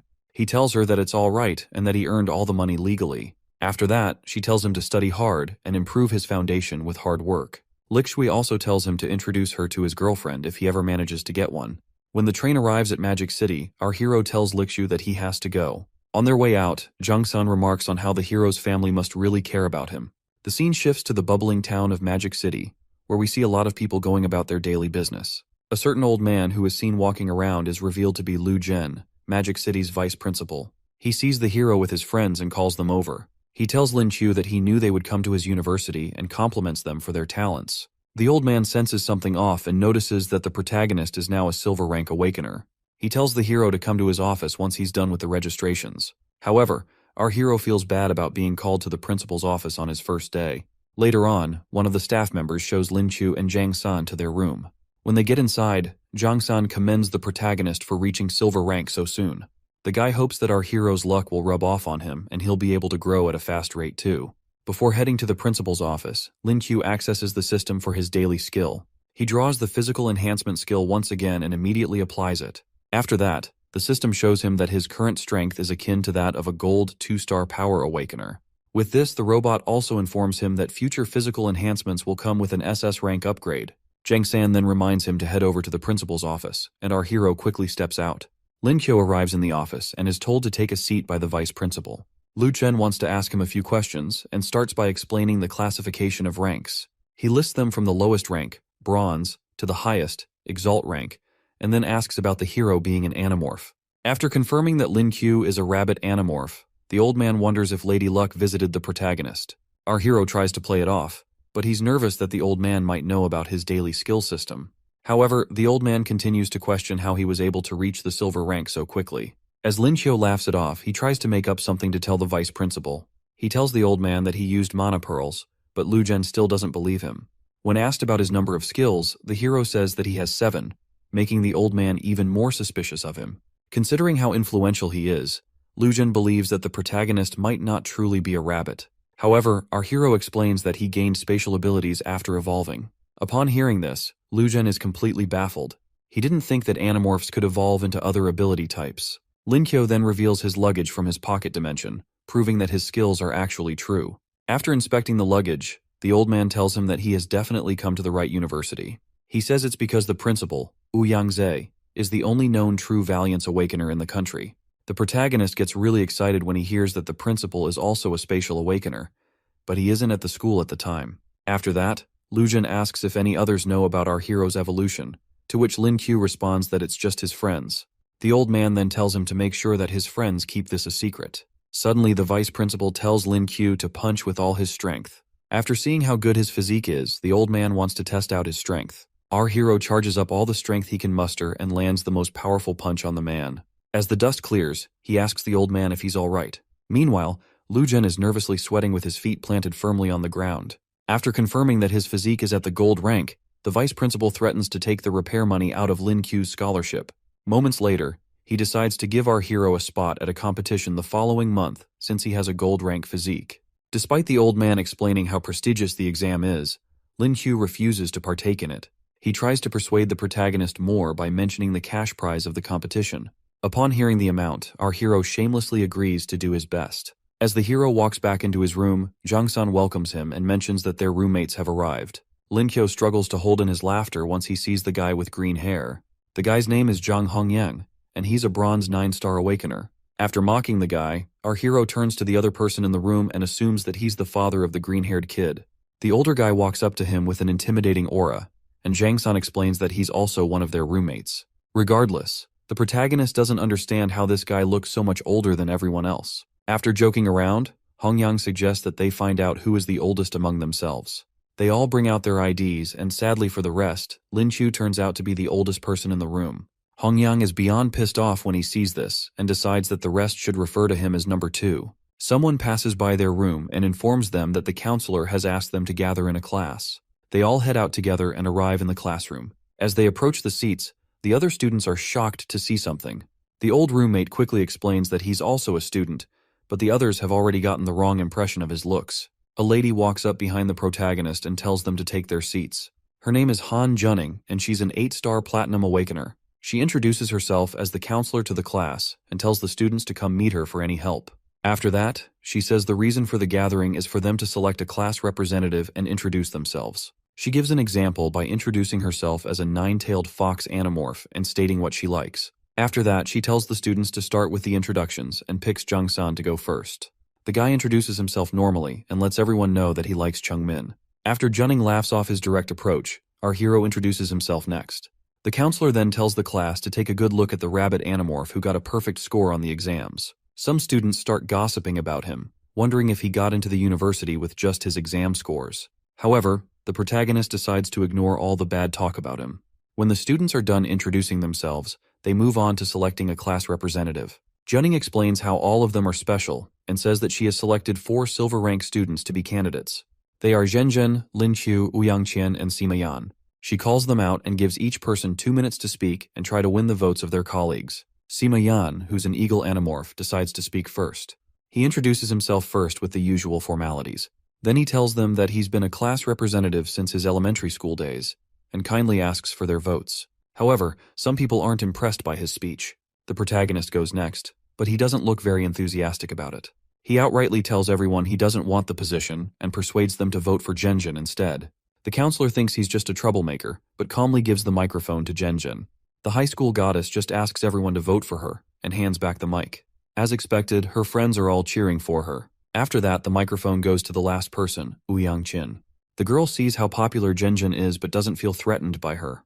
As she walks to the center of the stage, all the guys can't help but stare at her. She introduces herself with her charming looks and kindly asks everyone to give her all their votes. As the whole crowd goes wild, our hero sees that Qian and Zhenzhen are complete opposites. Later on, the counselor finishes counting the votes and is quite surprised at the results. She teases the students for a bit before announcing Zhenzhen as the winner. Qian comes in second place as the vice representative, which makes her ready to kill anyone who didn't vote for her. With the votes settled, Junning decides to move on to the matter of their military training. She tells them that the training is very strict and they'll be expelled if they miss it. Their instructors are soldiers from the Vermilion Bird Squad with real battle experience. The protagonist then asks if the Vermilion Bird Squad is supposed to be famous, which leaves Sima Yan shocked. Qian explains that the squad is the only aerial squad in the country. At the same time, she's thinking of how to get close to our hero after seeing his good looks. She starts telling him about other squads while trying to get close to him, but the protagonist is lost in deep thoughts. Considering he has skills relating to mana beasts, he feels he can get a mount as well. When the training day comes, the students gather on the training grounds. There, Chungmin is talking with Zhang San about how he has lost some weight. The protagonist is jealous of them and wishes he could be in the same situation with his crush. Suddenly, they notice feathers falling from the sky. A large eagle approaches them, and on top they see an awakener ordering it to descend. As the bird reaches the ground, the guy gets off and signals the start of the training session. The guy introduces himself as Lin Chong, the chief instructor for their training. He quickly lets them know that they're all a bunch of spoiled brats who don't know the cruelty of the world. Despite that, he tells them that the instructors behind him will begin training all of them like soldiers. One of the instructors walks up to the protagonist and introduces himself as Qin Ming. Our hero goes ahead to make fun of both the guy's name and the chief instructor's name. Seeing how full of energy the students are, Qin Ming decides to teach them a lesson with the first task. He tells them to start by running 10 laps around the field, and no one is allowed to use mana. This quickly wipes the smile off their faces because they can't believe how brutal this first task is. The students quickly get on the field and start running while their instructor watches over them. As he expects, some students start falling off after running just 5 laps. He takes note of how everyone is doing, but the protagonist seems to pique his interest after seeing how relaxed he is. Qin Ming doesn't understand how Lin Qiu is staying ahead of the group despite being a useless animorph. Even Zhenjin and Qian are getting pretty exhausted already. Our hero is worried that his crush can't really keep up for much longer. He decides to fall back and lend her a helping hand around the tracks. However, Zhenjin refuses his offer and tells him to go ahead. On the other hand, Qian seizes the opportunity to get close to the protagonist. Still, our hero isn't interested in her, and Zhenjin seems ready to send the girl to the afterlife. Lin Qiu continues running and tells Zhenjin to let him know if she needs any help. By the 9th lap, Sima Yan looks like he's about to drop, but his pride won't let him lose to our hero. Despite the fact that Yan uses all his strength to stay ahead, our hero plays it safe in order not to show off his skills. Lin Qiu then notices that his fitness level is a lot higher than his fellow students. On the other hand, Yan feels insulted by the protagonist, who isn't even stressing himself to keep up. As they get closer to the finish line, the guy is determined not to lose. He bursts forward with all his strength, leaving the protagonist quite confused. The hero is only concerned about taking second place, so he doesn't understand why Sima Yan is trying so hard to win. He tries his best to remain close behind him, but Yan isn't having it. The guy bursts forward with all his strength but sadly doesn't see a rock in the way. He trips and falls, causing our hero to take first place. As the guy lies in defeat, he wonders why he did all that just to come in second place. The instructor congratulates Lin Qiu and remarks that the 10 laps didn't seem difficult for him. The protagonist panics and starts pretending that his whole body aches, but he does an awful job at it.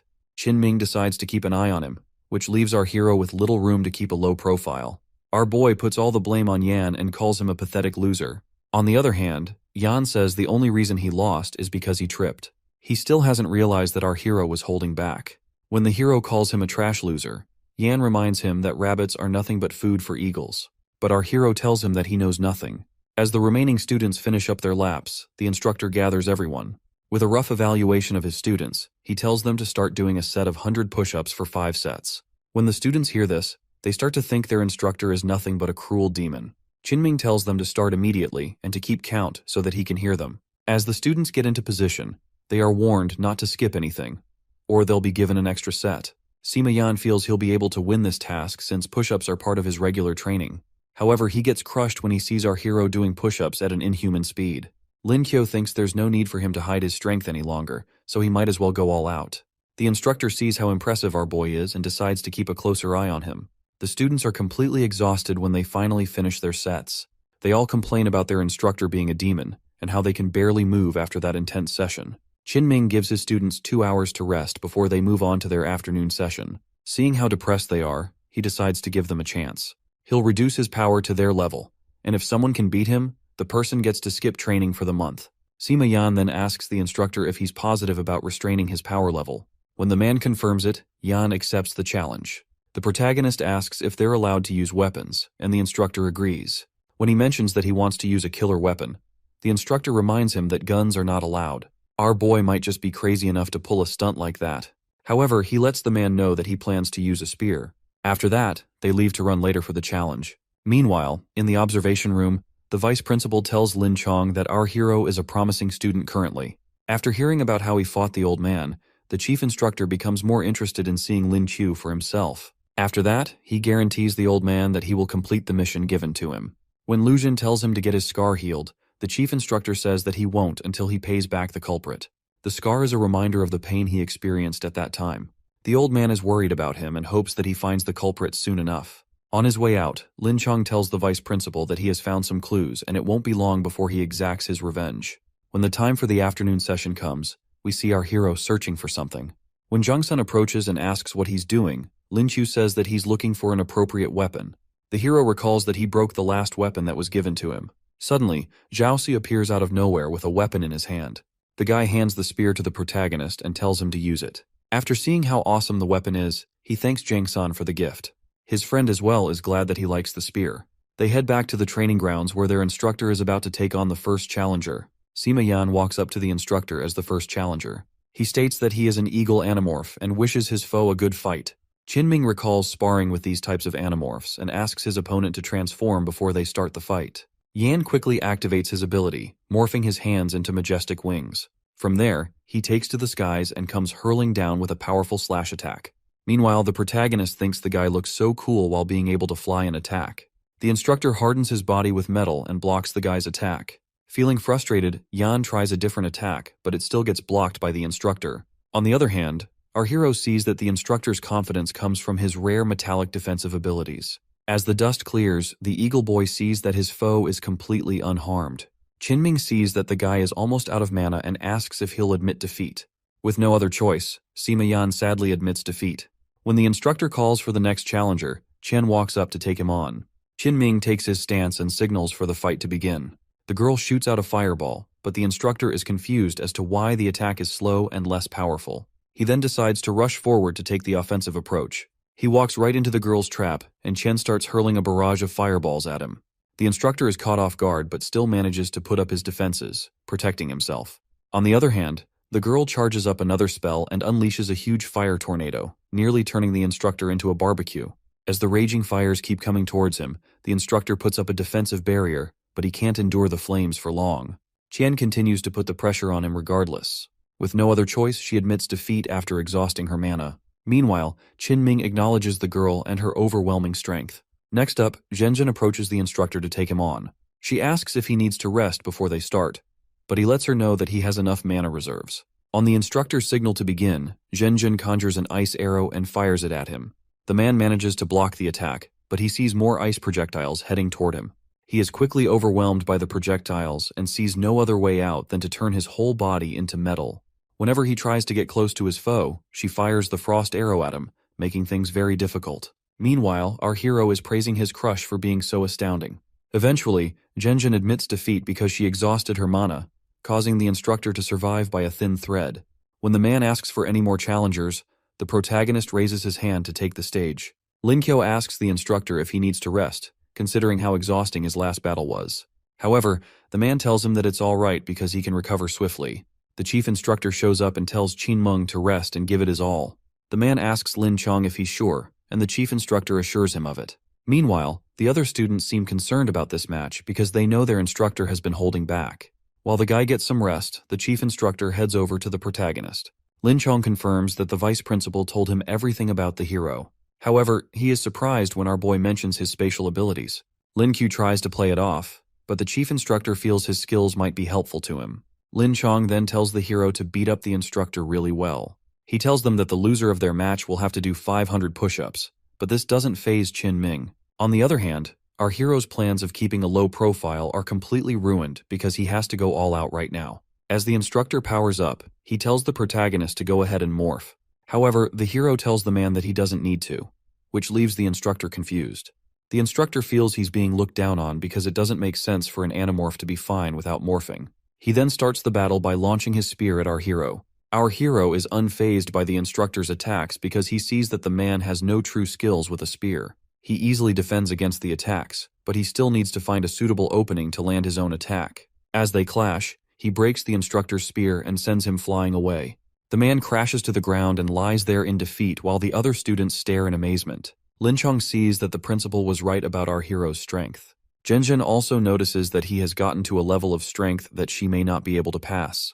Regardless, she cheers him on while being glad in the fact that she has him as a friend. The other students start cheering him on as well, but our hero starts to feel disgusted by what's happening. While he faces his fans, the instructor gets back up to his feet. Qinming then conjures a set of daggers and says that these are the weapons he's comfortable with. But the protagonist just goes ahead to mock his skills with the spear, making the man look like a fool. On the other hand, Lin Chong sees that the instructor is becoming serious and highlights that the spear and dagger both have their ups and downs. He ponders how the fighters are now wielding weapons that excel in opposite styles of combat. As our hero continues his battle, he takes note of the good side of being a Gold Awakener. The instructor then notices that his foe is distracted and charges in. The protagonist sees this and quickly splits his spear, allowing him to block the attack. While the instructor is caught off guard, the hero prepares to strike him down. Qinming quickly defends himself and tries his best not to humiliate himself as well. Regardless, the protagonist's attack sends him flying through the air, leaving the audience completely baffled. The instructor manages to stick his landing and sees that our hero's strength is on the same level as his. Meanwhile, our hero finds the fight exhausting and can't wait to get it over with. The two of them somehow read each other's minds, and the hero asks if they should end their match as a draw. They agree on it, and the protagonist thanks the instructor for holding back all along. However, Qinming still gives our hero the victory and allows him to skip the training. Upon hearing this, Lin Chu gets really excited and decides to take some time off. On the other hand, his classmates can't deny how amazing and impressive he is. Qinming reminds the other students to continue with their training, which completely ruins their mood. As he drags off Jiangsan, our hero wishes his roommate all the best. Lin Chong then walks up to the protagonist, who wonders what the chief instructor wants. The dude then asks him to go on a walk together. When he confirms that it's just the two of them, our hero starts thinking of stupid things. However, the guy says that he was planning to take the protagonist on a flight. When our hero mentions the guy's eagle, Lin Chong is shocked that he knows about mana beasts. Lin Qiu then tells him that he learned about mana beasts from someone called Mei Jiren. Lin Chong's eagle lands close to them, and they get ready to take a ride. Looking at the majestic eagle, Lin Chong asks the protagonist what he thinks about them, and Lin Qiu tells the guy to correct him if he is wrong. Our hero starts to narrate how the beasts grew up in the army and how they hatched, leaving the chief instructor shocked. He suddenly tells the guy that the storm eagles are a waste in their hands. Lin Chong feels insulted by these words and wonders why he would say that. The hero then says that there's a problem with the way the eagles are bred. He mentions that the ones that are bred are inferior to those found in dungeons. While the chief instructor remains shocked, the protagonist also mentions how the bred storm eagles have a shorter lifespan than the ones found in dungeons. Completely taken aback by the hero's observation skills, the chief instructor asks how he knows all this. Lin Qiu says it's all thanks to Mei Jiren, but in actuality, it's thanks to the feeding skill he got earlier. When he confirms that he can solve these breeding issues, Lin Chong decides to take him along. The protagonist is worried about his classes, but the chief instructor assures him that the vice principal will be notified. Lin Chong then calls the old man and asks for permission to take our hero for a few days. After that, the chief instructor tells our boy that he can't refuse, or else he'll be marked absent and expelled. With no other choice, he gets on the eagle with the guy. His sad expression changes when he sees that they're flying, and he starts screaming for help. Sadly, no one hears the loser screaming. Moments later, they arrive above the Vermilion Bird Squad's secret base. As they get off the eagle, the protagonist marvels at how amazing the base looks. The chief of staff, Zhen Yu-young, approaches them and asks why the chief instructor is back so soon. Lin Chong quickly shows him our hero and describes him as a precious treasure. Meanwhile, the protagonist is completely confused as to what's going on. The chief instructor then tells Yu-young that he'll understand our hero's presence once they meet their team leader, but the guy declines. After that, he heads over to the logistics base with the protagonist. After walking along a long bridge, our hero is confused when they stop in front of a huge rock wall. He wonders if the team leader is a monkey that's going to jump out and surprise them. However, Lin Chong uses a terminal to reveal a secret door behind the large boulder. Our hero is surprised to see such marvelous technology before him. On the other hand, Lin Chong tells him that there are more surprises waiting inside. When they enter inside, the protagonist is met with a very high-tech lab. The lab is filled with scientists who are attending to different species of flying beasts. The space alone is so large that it may as well be the size of an entire mountain. The chief instructor then asks the hero if he is impressed with the size of the logistics base. Lin Qiu then turns his attention to a griffin and says that the food it's being fed might kill it. The instructor quickly drags him away after seeing how he has called out some errors. They get to a door where the guy tells the hero that there's a psycho who's immersed in his research there. Rather than knock on the door, Lin Chong kicks the door down like a deranged fool.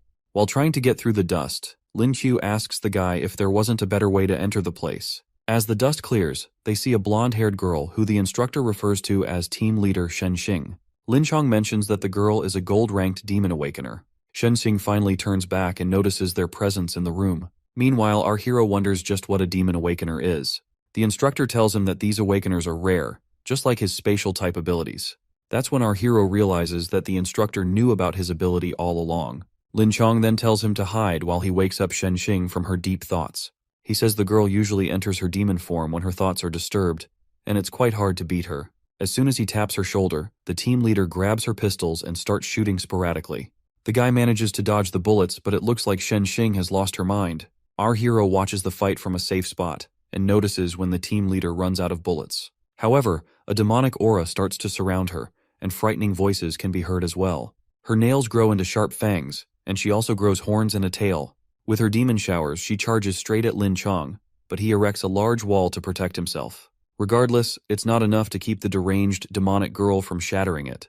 The chief instructor then reinforces himself with layers of defenses, but he is still being pushed back by the team leader. He then tells our hero to go get some help because he can't hold off the girl any longer. The protagonist quickly runs off to find a way to help the chief instructor. He comes across a computer showing the parameters for hatching beasts known as flamezors. However, he sees that these parameters will only make the beasts lack in a lot of areas. The chief instructor urges him again to go get help instead of standing around. Regardless, the protagonist then tells him that there's an issue with the parameters, which catches the team leader's attention as well. She becomes even more interested when he says he knows how to hatch the beasts properly. Upon hearing this, her demonic form fades away, and she asks the hero if he's sure about it. While Lin Qiu is shocked to see her back, she tells him that she hasn't been able to figure out how to hatch the eggs. Meanwhile, the chief instructor regrets wasting all his time fighting her to wake her up. He then tells Shen Xing that our hero is an expert on mana beasts. However, she sees the hero as a little kid and underestimates his skills. When our hero hears this, he becomes very upset about being looked down on. He then places a notepad on the table and begins to tell the team leader why the parameters for the flamezors are wrong. He explains why the beasts need very high temperatures for the eggs to hatch. Also, the eggs need mana pearls around them to help with the process. He even calls Shen Xing out for attempting to suffocate the creatures. She tells him that the process of placing mana pearls around the eggs is new to her. Our hero then explains how dungeons have more mana than the outside world. This obviously makes sense to the girl, and she finally sees how amazing our boy is. The team leader quickly drags him off so he can help her hatch the eggs together. Lin Qiu then tells her that there's something more important than hatching baby eggs. He then drags her off quickly to somewhere else. The scientists at the lab turn around when he calls their attention. After introducing himself, he tells them that he's going to give some advice. He starts by telling the researchers that there are a lot of mistakes in their work. However, they feel insulted by his words and claim to be experts in the field. The chief instructor then tells them to be calm because they're disgracing themselves.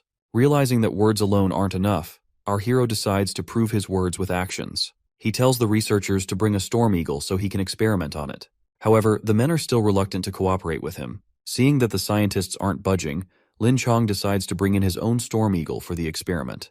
He assures the researchers that he believes in the protagonist when they seem worried. After that, Lin Chong's storm eagle is brought into the lab. The protagonist notices the eagle has a weird nickname, but the chief instructor doesn't see anything wrong. While the scientist still tries to dissuade Lin Chong, our hero tells him to bring a healer and some other tools. The instructor tells him that the scientist is a healer and the other tools are ready. Our hero then sets off to start his work, but the researcher is still reluctant to follow him. Thanks to his taming skills, the protagonist is able to pet the storm eagle, making it feel safe. The chief instructor is shocked to see his precious beast actually listening to someone else. The protagonist then makes the beast lie down. After that, he climbs on top of it with the researcher. He asks the guy for the anesthetic, which is handed over to him. He then gets ready to inject the beast. Lin Chong is worried about the whole thing because the protagonist is still a student. His worry grows more when Lin Qiu asks for hot water to be poured around the eagle's stomach. Luckily, he sees that our hero is just plucking the feathers. After that, our boy asks for a scalpel. The scientist waits for Lin Chong to give the go-ahead, but the guy still looks anxious. The protagonist then assures him that he won't let him down. After that, the instructor tells them to hand over the surgical blades. The protagonist picks up the blade and starts the operation. As he cuts open the beast, he is completely shocked at what he finds. There, he sees a huge layer of fat sticking out. He decides to toss it all out with the researcher's help. After that, he tells the guy to quickly use his healing skills on the beast. The hero jumps off the beast and tells the chief instructor that storm eagles don't need so much fat. He tells the guy that the beast will be able to conceive better and grow stronger with less fat. Since the beasts are currently being fed a lot of fatty meat, the hero advises the instructor to switch to beef and lamb as a better option. Lin Chong then waits to see if his storm eagle is doing all right, and if not, he's ready to send our hero to his maker. Moments later, the storm eagle's eyes spark open, and it seems upset about its missing feathers. However, it emits a powerful aura as it manages to achieve a breakthrough. The guys in the room, especially Lin Chong, are all in shock when they see the eagle achieve the platinum rank. The protagonist then tells the chief instructor that his eagle wants to take him for a ride. The instructor commends the hero's work, and the researcher apologizes for doubting him earlier. After that, our hero decides to point out some other issues and assures them that the Vermilion Bird Squad will grow in strength once these issues are rectified. As he talks with the researcher, Shen Xing keeps her eyes on him. Later on, the chief instructor shows our hero to the guest room where he can rest. Lin Qiu then gets into bed to take his rest after an exhausting day. As he turns to sleep, he notices a strange hand touching him. He turns around to see the lovely team leader beside his bed. Feeling completely shocked, he asks the team leader what she's doing in his room. She then pulls out a book and tells him to check it out. Shen Xin tells the protagonist that the flame source hatched, which leaves him baffled. She then says that she used a gold rank mana pearl for the hatching process. The hero turns over to ignore her, but she tells him that she has something else to discuss with him. With a charming voice, she tells our boy that she wants him to tutor her on mana beasts. He tries to tell her that he's still a student, but the team leader doesn't care about that. With no other choice, our hero accepts, and she offers to bow to him. However, he kicks her out of the room and offers to start teaching her the next day. The next morning, our hero leaves his room with heavy eye bags, showing that he barely slept. While thinking about what to do for the day, Shen Xing appears out of nowhere and greets him. She immediately asks for her lesson of the day, to which our hero agrees. He suggests that she should ask questions since he doesn't know how to go about teaching her. The team leader then tells him that the frostwing eggs didn't hatch and asks what her error is. The protagonist tells her to lower the temperature in the incubation chamber, and she asks for a reason. However, our hero is already tired of the endless questions. As they enter the lab, the other researchers are happy to see the hero. In seconds, they swarm him with different questions and urgent requests. Lin Qiu gets sick of it and tells them to all line up and wait. Later on, he finally lies on his bed to get some rest. His rest is cut short when the alarms beep and everyone is asked to gather outside. With a worried look on his face, he wonders if something has gone wrong. He meets up with Shen Xing outside and asks her what the situation is. She tells him that their captain, who just returned, rang the alarm to make an announcement. There, he sees the captain of the Vermilion Squad, Chao Gai, who's a Diamond 8-star animorph. The captain tells them that Lin ran into a criminal organization in their country. After tailing them for a while, the chief instructor was able to find their hideout. Due to this, Chao Gai tells his comrades that 10 members will be selected to assist Lin Chong. As a lot of people offer to help out, the captain mentions that Lin Qiu has been requested for the operation. Our hero then reveals himself to the captain of the squad. Shen Xing tells the captain that the protagonist is an expert who the chief instructor brought. She starts praising our hero and talking about all his deeds since he arrived. Chao Gai commends the protagonist on his deeds, but doesn't feel comfortable sending him on such a dangerous mission. However, the hero freely volunteers and vows to take responsibility for his actions. The captain is still hesitant, but the team leader offers to protect our hero on the mission. Chao Gai then warns the hero about losing his life during the mission, but our boy is determined to help. After that, the captain hands him some papers with information and tells him to go through them before they depart. He turns to address the rest of the squad, while our hero looks very excited about the mission.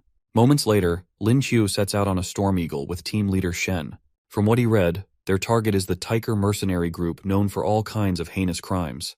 However, Shen Xing highlights that there may be casualties if they attack the group because they stay in a populated area.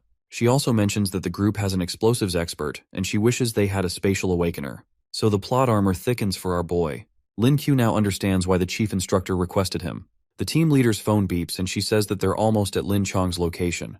By evening, they arrive at the border town woods where the chief instructor is waiting. Lin Chong tells them that he unexpectedly ran into their target, Wu Kei, on his way back with his eagle. The protagonist then asks why he took so long to contact them. The chief instructor explains that the criminal is very cautious and he never got time to rest while tailing the guy. However, the criminal didn't notice him and finally returned to the hideout. Lin Chong then points out the hotel being used as a hideout by the criminal group. He tells the hero not to stare too much because the enemies could be watching. The team decides to rest and take turns keeping watch while they prepare for the upcoming battle. The next morning, Shen says she hasn't noticed anything major aside from Wu Kei going to get breakfast. Seeing how exhausted the chief instructor is, the hero worries about him and wonders how long his recovery will take. He then suggests to Shen that they go up close to try and monitor the criminal group. She's worried about not having a change of clothes, but our hero pops out some clothes from his spatial dimension. Of course, this freaks out Shen Xing, and she wonders how the hell he pulled them out. She runs off with the clothes to quickly get changed. Later on, as they walk through the streets, all the guys can't help but stare at her. Our hero tells her not to hold him so tightly, but she's taking the role quite seriously. When they get to their destination, Shen Xing tells him that she wants something. Meanwhile, our hero uses his zoom skill to get a closer look at the hideout. There, he sees a goon holding a sniper rifle from the window. When he notices the guy looking at him, he moves to protect team leader Shen. He tells her to act calmly because the criminals are closely observing the area. Shen Xing continues to act out her role, and the hero suggests they get a higher point to observe the area. They head into a hotel and ask for a room on the 3rd floor, but the whole floor has been booked. The lady tells them the 4th floor is booked and asks Shen Xing for her ID. The hero begs the receptionist to make an exception this one time, but she can't because of their policies. However, Lin Q slams some money on the table, and the lady quickly accepts. So much for policies. The receptionist gives them the key card for the room, and they head off. When they get into the room, they start setting up their equipment to eavesdrop on the enemy. At first, they don't hear anything, but when they listen closely, they hear some people discussing. However, Shen Xing can't figure out the language the people are speaking in. Fortunately, our hero has a language proficiency skill. Later on, Shen asks the protagonist what the people are talking about. He tells her that the guys were speaking Fulani, and he caught 3 key points in their conversation. Firstly, he says the goons were hired to come there. And secondly, they are here to receive an item and take it out of the country. Lastly, the criminal group has prepared explosive countermeasures, which means the hero's team needs to capture them quickly. The team leader decides to report the matter quickly, while our hero notices that the group is on a phone call. One of the goons confirms that the item has been gotten and assures the caller that they'll get it out. After that, he tells his subordinates that the item will arrive the next day. The protagonist quickly relays the information to the team leader. Suddenly, Shen Xing gets a call from Captain Chao Gai. He tells them that they've been swindled and have lost the item they were protecting. The protagonist wonders if this lost item has something to do with the mercenary group. He then informs the captain of the information he heard from the Tiger group. However, Captain Chao Gai says that his target isn't headed in the hero's direction. He feels the group will do something crazy if they know they've been found, but he decides to send some backup. Shen Xing then asks about the identity of the item that was stolen.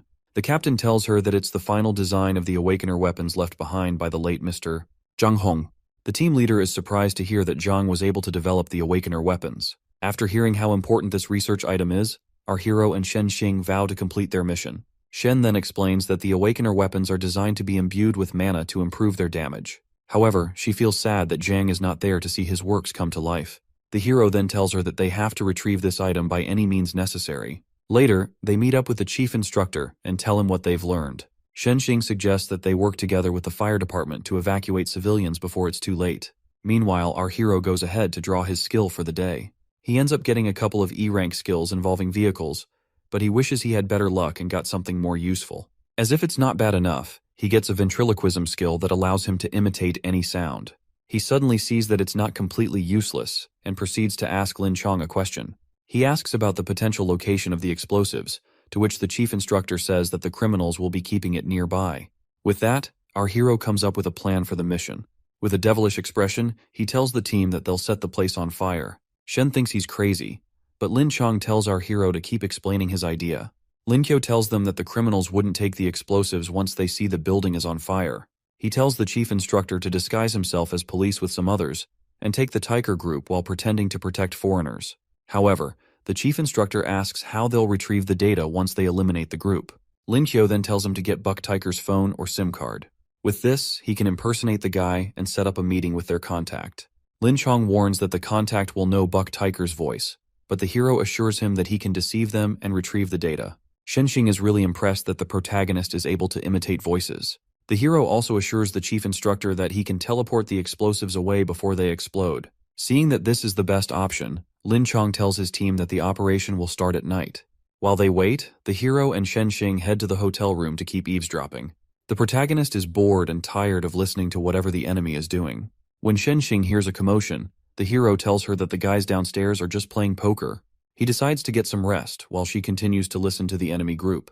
After dozing off for a while, our boy suddenly wakes up in the laps of the team leader, Shen.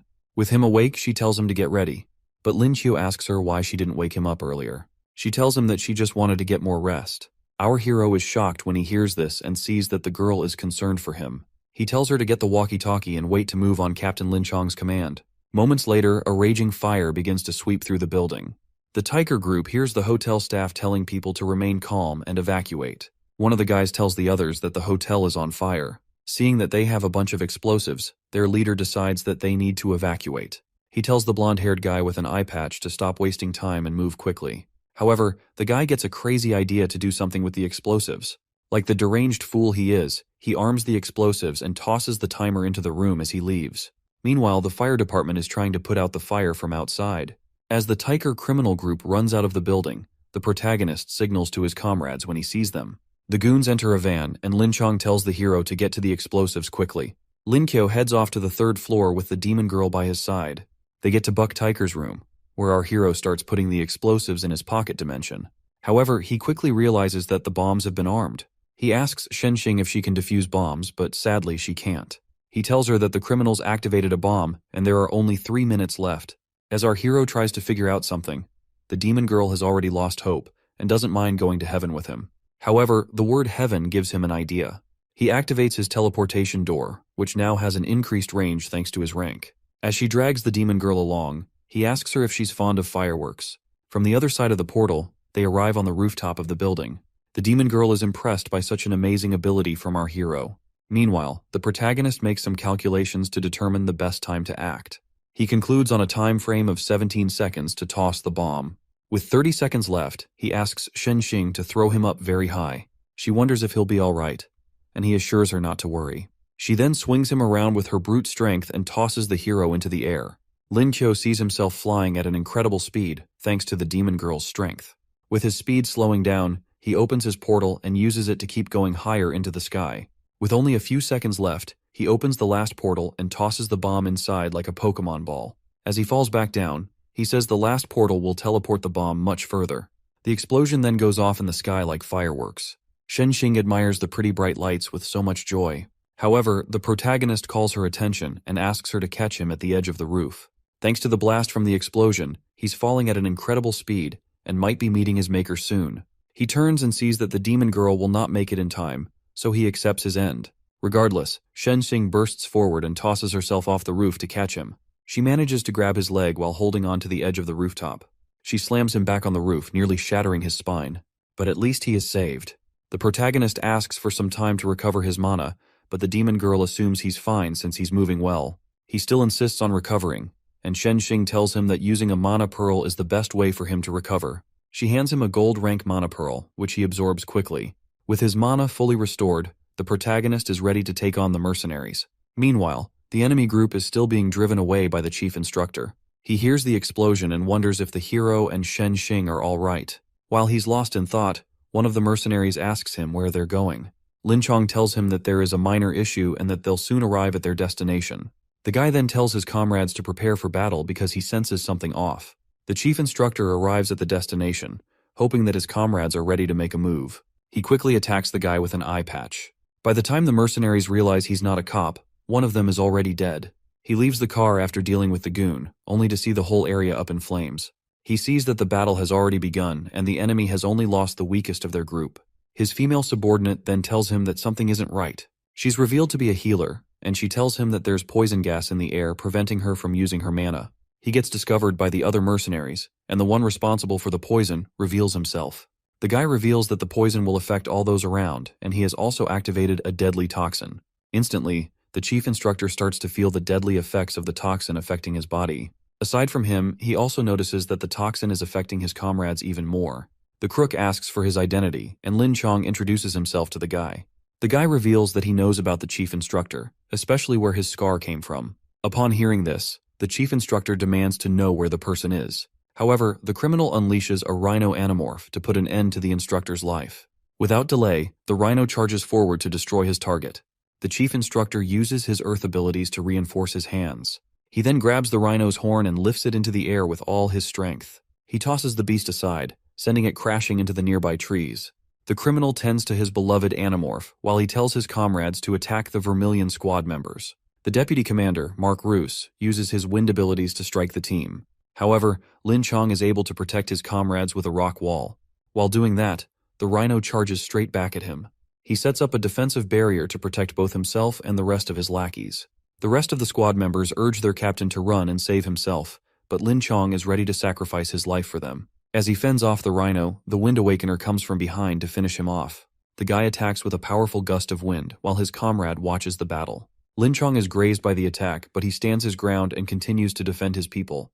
The attacks eventually overwhelm him, and his shield drops. At that moment, the culprit behind the toxin charges forward to finish off the instructor. Lin Chong accepts his fate and regrets not being able to save his subordinates. Just as the mercenary is about to impale the captain with his blade, a car speeds into the scene and knocks the guy away.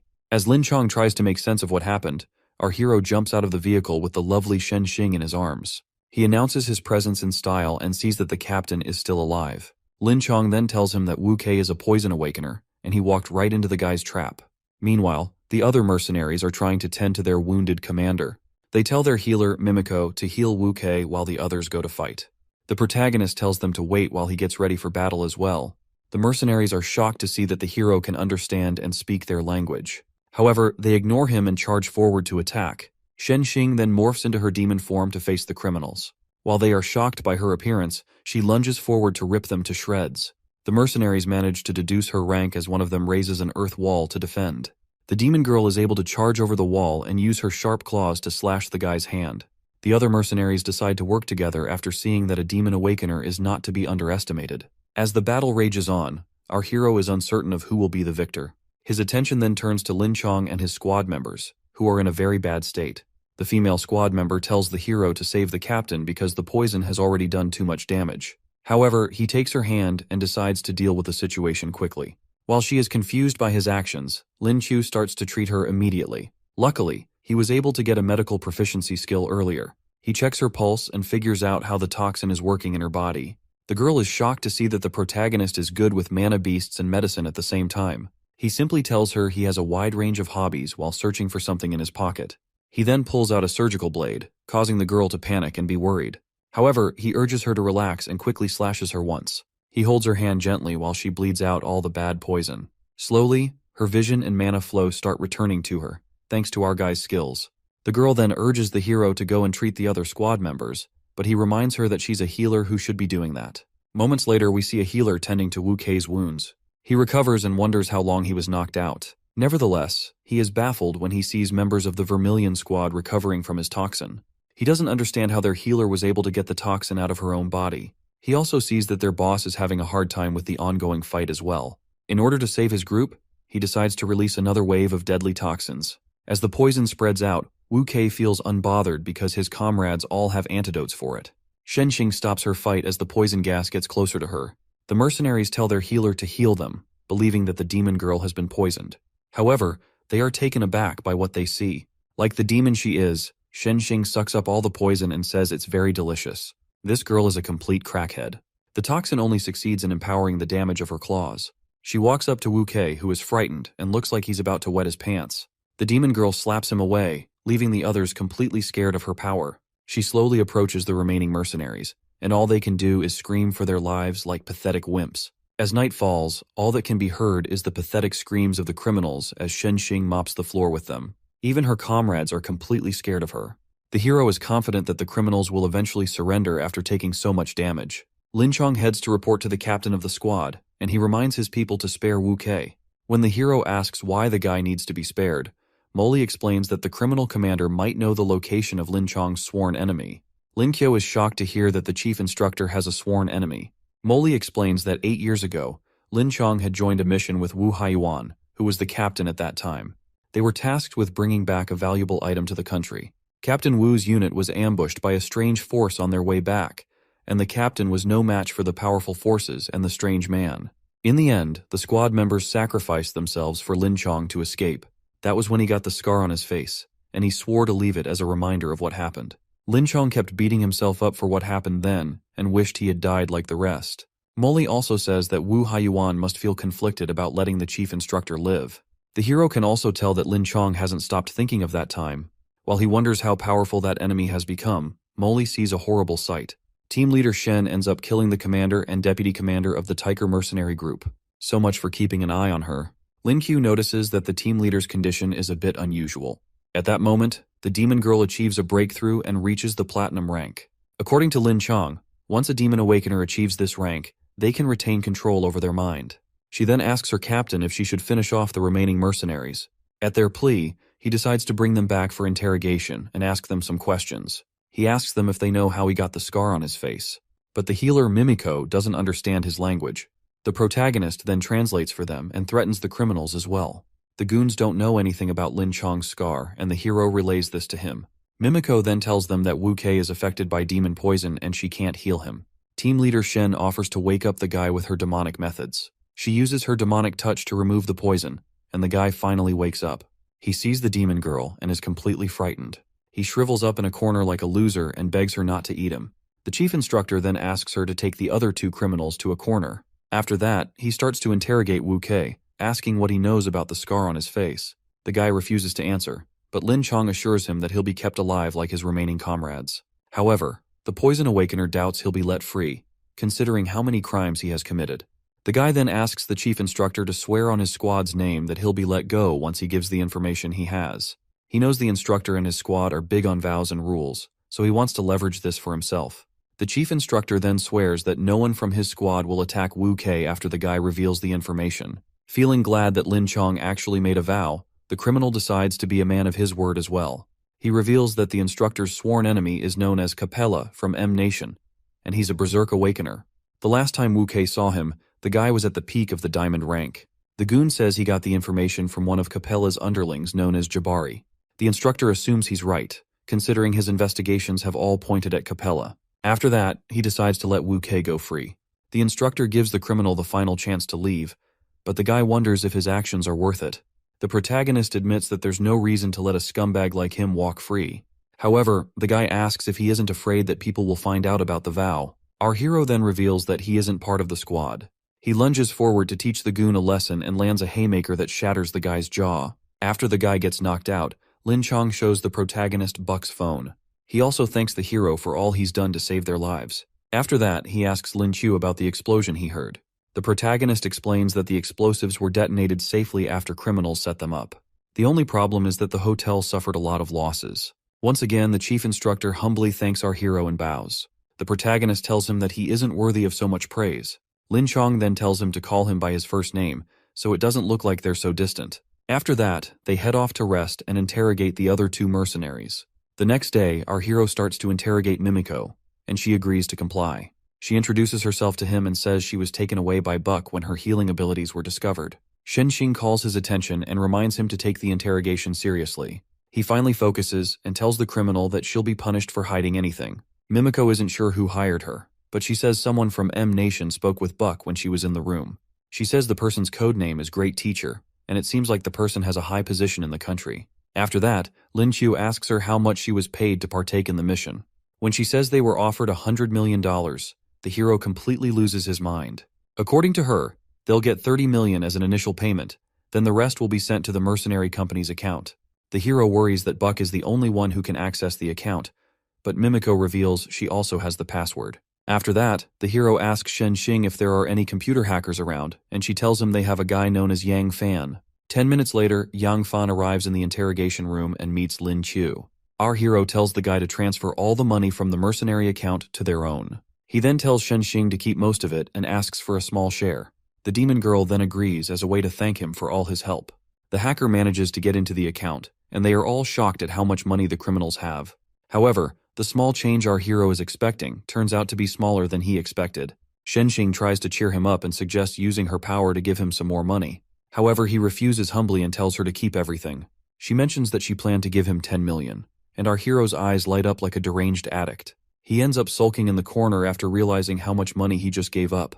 In order to feel better, he decides to draw a skill for the day. Sadly, he ends up getting a shocking E-rank skill.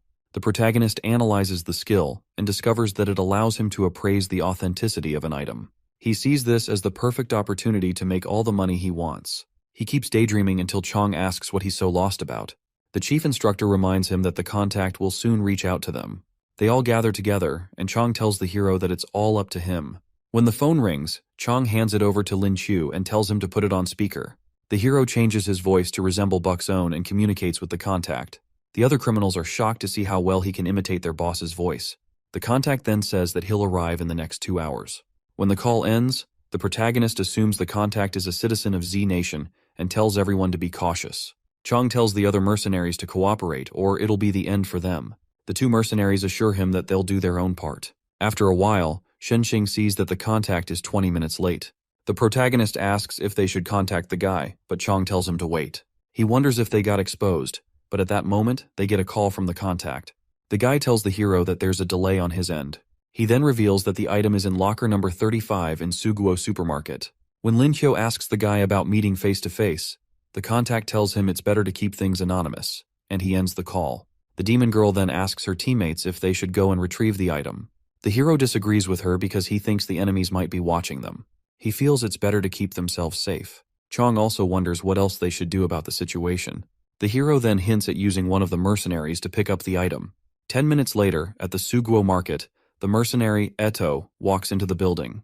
As he looks over at the lockers, he recalls that the protagonist gave him this chance to redeem himself. While trying to figure out how to open the safe, a strange person bumps into him. He turns to confront the individual, but the person suddenly disappears without a trace. Eto then notices that the person dropped something on the floor. He uses the item to open the locker and retrieve the goods inside. Back at the Vienna hotel, he tells the others that he has retrieved the item. He hands over a flash drive to the protagonist. The protagonist gives the flash drive to Yang Fang, but the guy is finding it hard to decode the device. His pride is hurt, but the chief instructor tells him that their mission is a success. Now they just have to wait for reinforcements. Since the enemy thinks the files are with the mercenary, the hero suggests that they surprise the crooks. The chief instructor tells him to ask the mercenaries where the files are supposed to be delivered. Lin Qiu walks over to Mimiko, giving her an opportunity to redeem herself by cooperating. The girl also wants to have the privilege of a single cell like Eto. When the hero asks, she tells him that they were supposed to deliver the files to the coast of Jeweled City, where someone will pick it up. On the other hand, our hero is bothered that the remaining money will be lost if the deal gets cut off. He suddenly picks up Buck's phone to make a call, and Chong asks what he's doing. He tells the instructor to keep quiet because he just got an idea. On the phone, the contact tells him to deliver the item to the given coordinates. However, our hero tells the guy to transfer the rest of the payment. Even though the payment is supposed to come after the delivery, he tells the guy to transfer the cash now. The guy warns him not to be stupid, but the protagonist suddenly demands a higher payment. The contact falls for it and says he'll ask for approval from his superiors. Lin Qiu then signals to the squad captain, saying everything is okay. He hears the sound of something crashing on the phone. Then the contact tells him that the money has been transferred. After that, the guy hangs up. The hacker confirms that the money has been sent to the account. They all seem glad that they were able to get so much money and will still be able to ambush the person who's supposed to pick up the item. As Shenxing asks for the money to be transferred to her account, the hero asks about his cut. She assures him that he won't be disappointed, but our hero wants the money so that he can get married. When she hears the word wife, she offers to be his wife so he can save the money. Regardless, our hero makes it clear to her that he has someone else on his mind. The demon girl assures him that his cut won't be lower than 30 million as he expects. A few later, the reinforcements finally arrive at the scene. Surprisingly, the team sees Murong Tu, one of the 3 exalts from Z Nation, approaching them. Shenxing explains that the man is the idol of the military and is also known as the Tiger of the Army. Meanwhile, Tu praises Chong for a job well done. However, the chief instructor tells the man that he can't take all the accolades. He tells the man that the people who did the most were Lin Qiu and Shenxing. The old man commends the demon girl, who refers to him as her granduncle. He explains to her that the enemies are already at their gates, and he has no plans of letting them leave in one piece. He then asks them who exactly the protagonist is, and Shenxing offers to explain. As she explains everything to the old man, he seems quite impressed with the hero's deeds. She also tells the old man that Lin Qiu is her teacher, which makes him quite concerned. However, the man assumes this means that the protagonist has seniority over her. Just like that, he decides to take the hero as his nephew. This man definitely has some family issues. Regardless, our hero refers to him as his uncle immediately and pays his respects. Tu then gets a call from a man named Shen and asks how things are going on his side. Chong explains to the hero that Elder Shen is Xing's grandfather, who's helping them eliminate the threats at Jeweled City. They overhear the old man confirming that the enemies have been wiped out, and Tu relays the info to the team. Chong hands over the flash drive to Elder Tu. The old recalls telling Chang that his talents were as good as his. Jang was friends with the three exalts but gave up training and focused on his research. Tu honors his friend's memory, saying that his research is safe. Before he leaves, he tells the team that there are still traitors in the country who need to be discovered quickly. After that, the hero watches as the old man leaves with the two mercenaries as well. He and his team also headed back to the squad base on their mounts quickly. When they arrived, Chow Gai's actions were surprising to the protagonist. The commander asks him if he wants to join the Vermilion Bird Squad. But our hero feels the army's rules are too strict for him. Guy tries to persuade him, but our hero insists on not joining, and instead asks for a more tangible reward. The commander tells him that a first-class commendation is more honorable, but the protagonist doesn't care for it. Shenxing then tells the man that there's something more suitable for the hero. She suggests the squad's most valuable treasure, but the commander is worried that it may already be dead. The demon girl urges the commander to give the treasure to him, as opposed to giving him $30 million. He then tells her to go get the treasure, but the hero tries to stop her. However, she assures her master that the treasure is worth more than he can imagine. She shows him a strange egg, which is their squad's most prized treasure. She explains that they don't know what kind of egg it is, since it never hatched. However, the hero's robot system quickly recognizes the egg as a dragon egg. It also tells him that these creatures don't normally exist in his world.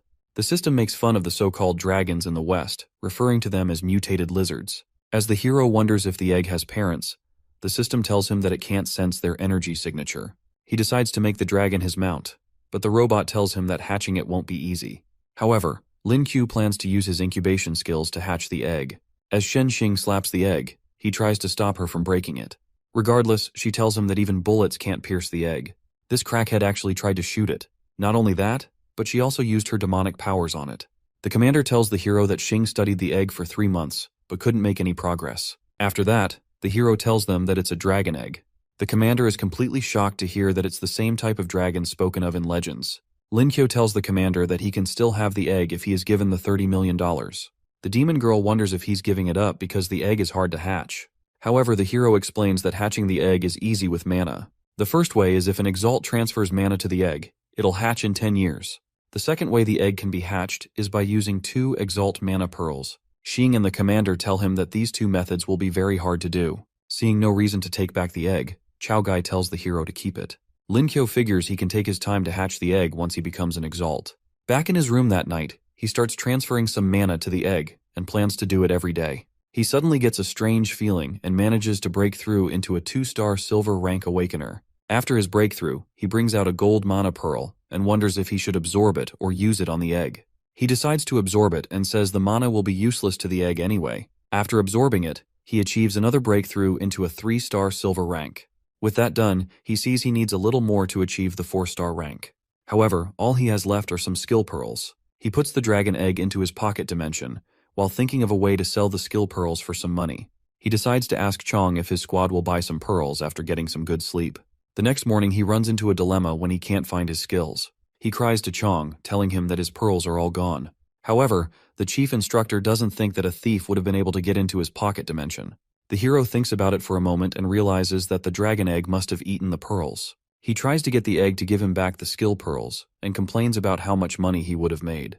The protagonist explains to Chong that the pearls were worth a lot, and there was a frost arrow skill pearl among them. However, the chief instructor tells him to focus on the future. He reminds the hero about returning to school, but there are still a lot of squad members who have questions for him.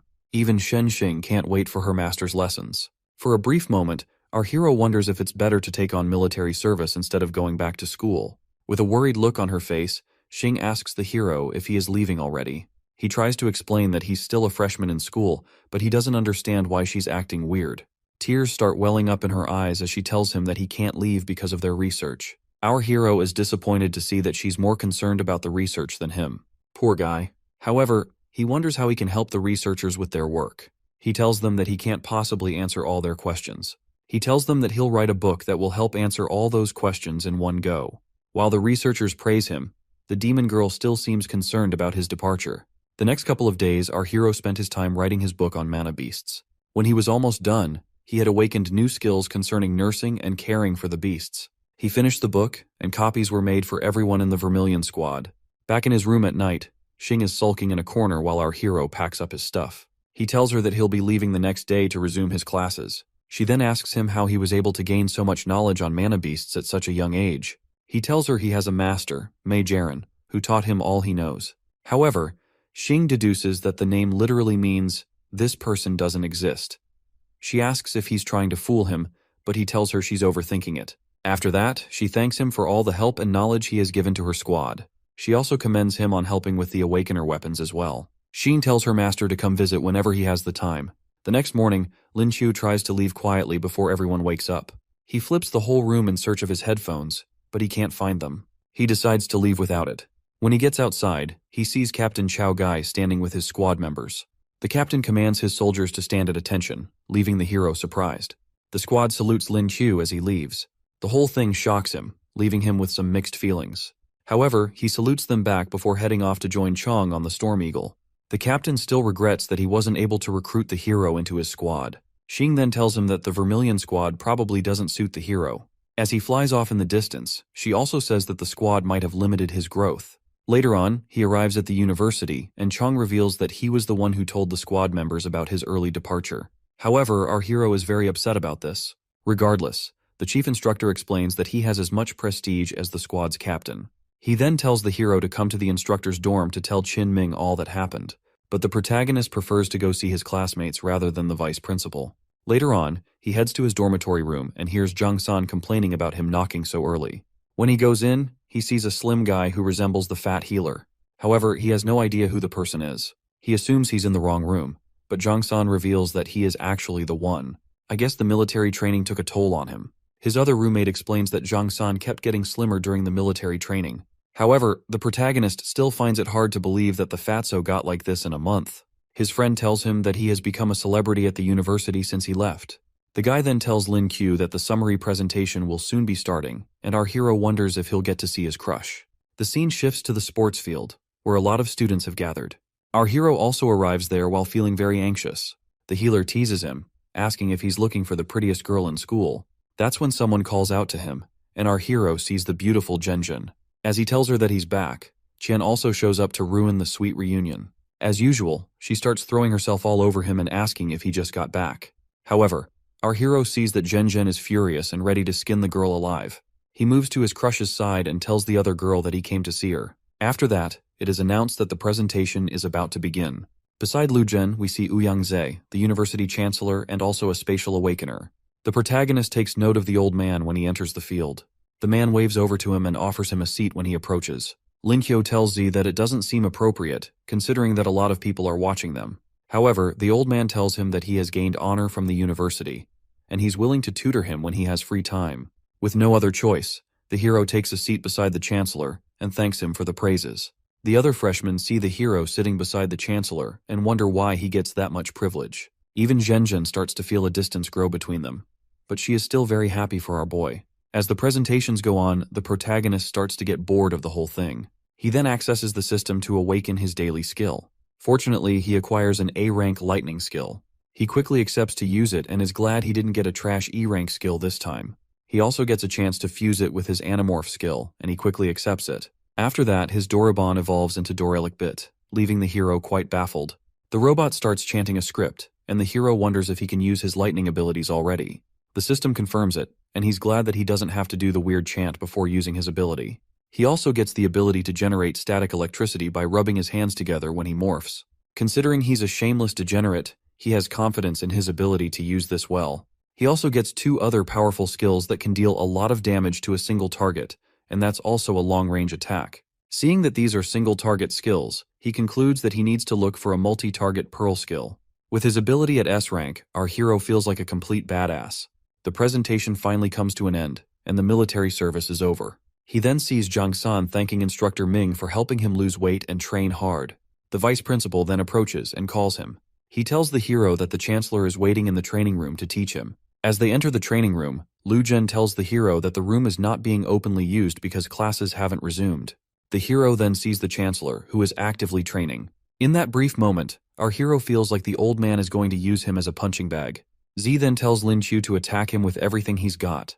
However, he feels quite uncomfortable going all out against the old man. With no other choice, he activates his newly acquired form, Doara Elic Bit.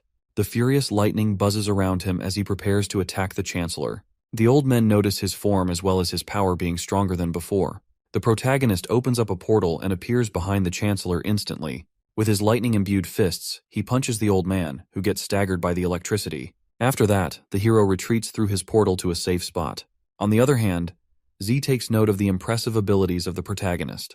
He then tells Lin Q to attack with everything he has, promising not to retaliate in the process. The protagonist is glad that the old man won't fight back, wishing he had said it earlier. With that settled, he charges up an even more powerful lightning attack to strike with. With all his might, the hero unleashes a lightning strike on the Chancellor, making the old man feel overwhelmed. The Chancellor is able to tell that the attack is as strong as the most powerful attack from a peak Silver Awakener. After that, he asks the protagonist if he has anything else in his arsenal. Our hero is already pretty exhausted from the earlier attack. However, he attacks the old man with a barrage of punches, but this is just a distraction. He steps back to use his final attack by using a portal to pluck a strand of the old man's hair. This guy's audacity is insane. Regardless, the Chancellor is disappointed at his petty tricks. Despite the hero being an unruly idiot, Z admits that he has a keen mind. He is pleased by Lin Q's feats and offers to be his master. Without hesitation, our hero quickly accepts him with all the gratitude in his heart. Z then reaches into his pocket to give the hero a gift. He hands Lin Q a gold-rank spatial ability Mana Pearl, which also has a skill in it. The Chancellor then tells him to learn the ability immediately. As our hero absorbs the pearl, the old man feels he will make a good successor as a spatial awakener. After absorbing it, Lin Q manages to break through into silver rank 4 stars. He sets his sights on the test dummy nearby and unleashes his dimension slash on it. As the slash disappears midway, he tells his master that the ability is subpar. However, the test dummy suddenly explodes into tiny pieces, leaving our hero completely shocked. Lin Q realizes that the ability is more powerful and useful than he thought. After that, the Chancellor asks him to explain his spatial abilities. The protagonist starts by explaining the capabilities of his teleportation door. He explains that he's been using the door as a teleportation skill, and he goes further to explain its practical skills when he combines it with his mana skills. The old man then tells him to test out his ability. The protagonist opens the Anywhere door, which now has an increased range of 70 meters. As the portal opens, he sends his dimensional slash into it, and the attack comes out on the other side, destroying the ground. Chancellor Z commends his display of combining his skills. Even Lucian remarks on how impressive the technique is. Lin Qiu also realizes that he can use the door in combination with his lightning abilities to pursue a target. Xian suddenly enters the room, telling her grandfather that it's time for dinner. Our hero is shocked to see her and asks what she's doing there. He reveals to the Chancellor that he's classmates with her, and she refers to the old man as her grandfather. She then warns the old man not to be deceived because she thinks the hero is just an anamorph awakener. However, the old man lets her know that he's not a fake, and has decided to become the hero's teacher. Feeling afraid of her grandpa, she nervously refers to the protagonist as her uncle. Lin Qiu takes the opportunity to gloat about being Shen Xing's master as well, which leaves the old man baffled.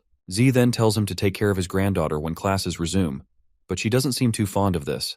Later on, the old man leaves, saying he'll return to teach the hero when classes resume.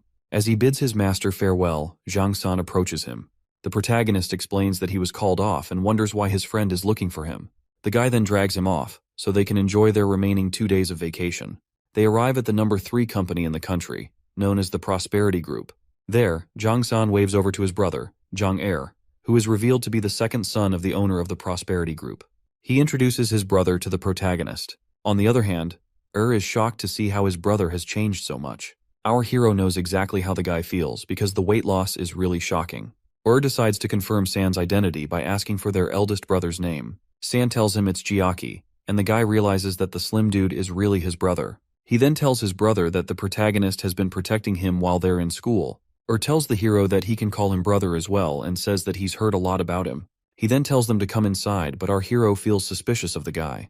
As they get into the elevator, Lin Qiu can't help but marvel at how outstanding it looks.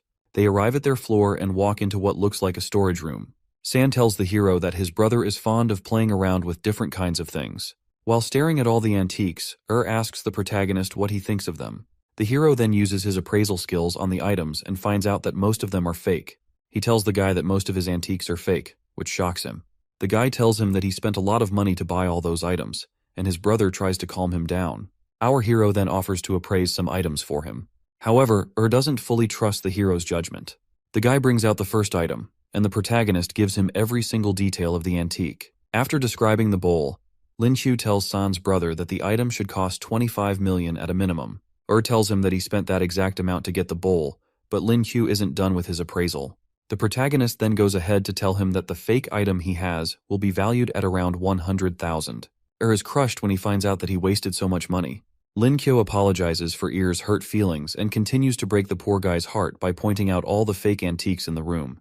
The guy is fed up and tells the hero to stop. Then he asks our boy to come with him to an auction the next day, and even offers to pay a commission.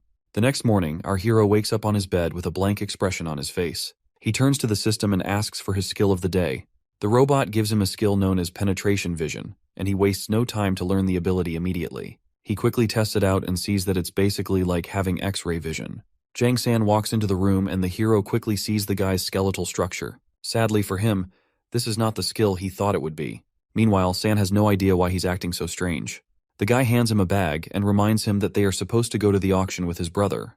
Moments later, at the Treasure Trove Pavilion, Lin Chu and the Jang brothers are seen arriving at the scene. The protagonist notices that the bodyguards there have a lot of mana as well. As they walk into the place, one of the staff members directs them to their seats. When they get into their seats, San tells our hero that the people participating in the auction are wealthy. Lin Chu turns around to see the love of his life, Zhenjun, who wonders what the hero is doing there too. While he admires how beautiful she looks, someone suddenly asks how she knows him. The high school goddess introduces the person who is revealed to be her mother, Wen Shahan. However, our hero sees her as his future mother-in-law. With a mean look, she confirms that Lin Q is the one who defeated her daughter several times. San's brother then waves over to Shihan. He introduces her to his brother and tells the woman that the protagonist is also his brother's schoolmate. The woman then winks at our boy while mentioning how often Zhenjun talks about him. Meanwhile, Zhenjun tries to get her mom to stop teasing her. Our hero, being the Giga Chad he is, tells Shihan how beautiful she is and how he could have mistaken her for Zhenjun's sister. The woman sees how much of a sweet talker our boy is. While Zhenjun tells him to stop blabbing so much, her mother takes note of how much she likes him. Their attention then turns to the person who calls out to the audience. The person is revealed to be Li Zhenyu, the owner of the building. He reminds everyone that once the money and goods are exchanged, the deal is done for good. However, the protagonist sees through his tricks. After that, he starts the auction with the first item that's up for bidding. It's a blossom bowl from the S dynasty. The owner then starts the bid at the price of 2 million, or quickly asks the protagonist if the item is genuine. The hero pauses for a moment, then tells him that the item is real and not worth more than 5 million. The guy quickly bids with the price, while the protagonist hides his face nervously. With no other bidders, Zhenyu congratulates Er on getting the first item. After that, our hero calls out a bronze vessel as a fake item, a black and white painting as genuine, and a different colored painting as a fake too. Moments later, the owner tells the audience about plenty of raw jade stones in the next hall. He believes there's treasure inside the stone and starts the bid for it at 100 million. The audience then moves into the next hall. However, tells the hero that he's not interested in the stone gambling that will come after. Regardless, our hero sees this as the perfect opportunity to use his X-ray abilities. Meanwhile, the son of the owner of Rising Group, Song Gae, walks up to Zhenjun and compliments her beauty. On the other hand, the girl is completely repulsed by his presence. At that moment, our hero steps in and tells Zhenjun how he's been looking for her. What a desperate man. The girl is surprised and wonders if he's trying to help her. Lin Kyo ends up smirking at Song Gae, who gets infuriated. After that, the protagonist walks away with his woman.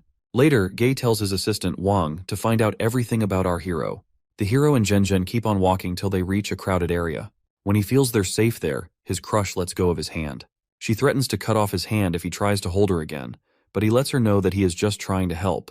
With a shy look, she thanks him for helping her out. As he admires her beauty once again, Zhenjun's mother breaks up the lovebirds, reminding them that there are people still around. She urges them to stop fighting and instead come look at the precious rocks. They walk into the area where there are numerous lovely rocks of different sizes. The protagonist realizes that they are all uncut jadeite stones. The stone gambling became a thing because no one could tell if the stones possessed jade, and it was more difficult to determine their grade. The uncut stones came with high risks but cost very little, while the jadeite stones had a much lower risk but a higher cost. Lin Kyo then sees some guys inspecting the wondrous stone that the owner spoke of earlier. He uses his X-ray vision on the stone and sees that it's only valuable on the outside with no value on the inside. He sees an expert working with the host and figures this is why the stone is up for sale. Suddenly, Song Gae calls out to him. The guy warns our hero to stay away from Zhenjun because he feels Lin Q isn't worthy. The protagonist retaliates by asking if the guy thinks he makes a better match for her. While the guy tries to gloat about his high status, the hero calls out his fake designer clothes. The guy feels insulted when hearing this, but Lin Q swears he can't insult his fellow man. Zhenjun and her mother look towards them as the situation gets heated. Sangha then proposes a wager and says whoever loses has to stay away from the high school goddess. As Zhenjun calls out the guy for attempting something so audacious, the hero also tells him that she is not an object to be sold. However, Sanghae tells him to stop hiding and says whoever loses will have to pay 100 million. However, when the protagonist refuses, the guy calls him a poor loser. Surprisingly, Lin Q says that the bet amount is too small and increases the stakes to 500 million. At the moment, Sanghae becomes conflicted because he knows he'll be humiliated if he backs down. He then asks if the hero has such an amount of money, or then comes in and says he'll pay up the money if the protagonist loses. Still, the desperate guy and his butler see Zhang Er as nothing but a little kid. The guy then accepts the deal and tells the hero not to cry if he loses. Meanwhile, Shihan asks her daughter if she's interested in the hero, but Zhenjun tells her that she's too young. However, her mother doesn't feel the same way. She decides to stop teasing her daughter after the poor girl calls her out for it. Shihan promises not to interfere in her daughter's decision, so long as she is happy. On the other hand, Zhenyu offers to be the witness of the wager. He tells them the 5 tiers of the uncut jadeite stones in the area, the first going from 3,000 to 10,000 and the last tier being at over 10 million. He tells the two sides to choose 10 stones, and the person with the highest value will be the winner. The protagonist and Sangjae's assistant then proceed to choose their stones. As the butler submits his picks, the owner puts on a devious expression. Soon after, the protagonist submits his selection as well. From Jaeyun's perspective, Wang's selection looks much better than the hero's own. He wonders if the protagonist really knows how to play the game, or is depending on luck. He then asks who will go first to cut their stones, and our hero decides to go first.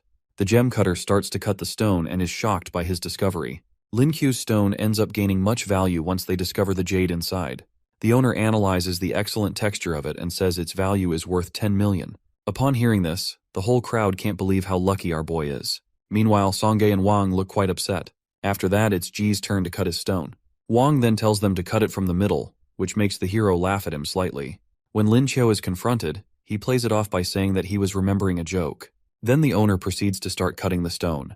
In the process, Lin Qiu admits that he wanted the bigger jadeite stone as well. He is surprised that the butler was able to pick it out after a single glance. After cutting the stone, it's discovered that it's an ice variety yellow jade. Sangha feels they'll be able to win with this, but Wang's expression says otherwise. Even though the quality is equal to the hero's own, the value drops because it was cut right down the middle, and it ends up at a price of 8 milli. With this, the protagonist is announced as the winner of the first round. Zhenzin shows that she's very happy with their lead. Lin Qiu offers to give his crush a present once they're done with the competition. However, she tries to pretend like she doesn't want any presents. As our hero goes back to pick stones, he tells himself to maintain his lead in order to remain discreet. During the second round, both contestants fail at extracting a jade. In the third round, Wang's jade is worth more than the hero's own, so he wins. As the final round closes in, Sanghae still feels like they have a chance to win.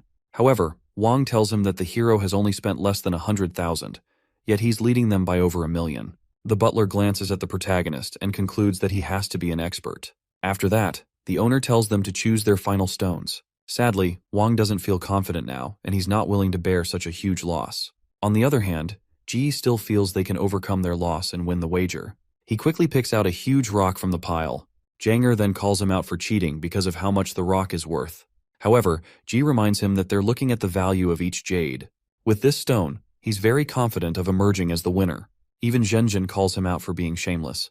But the hero isn't fazed by this. Lin Qiu decides to raise the stakes again, which leaves his opponent confused.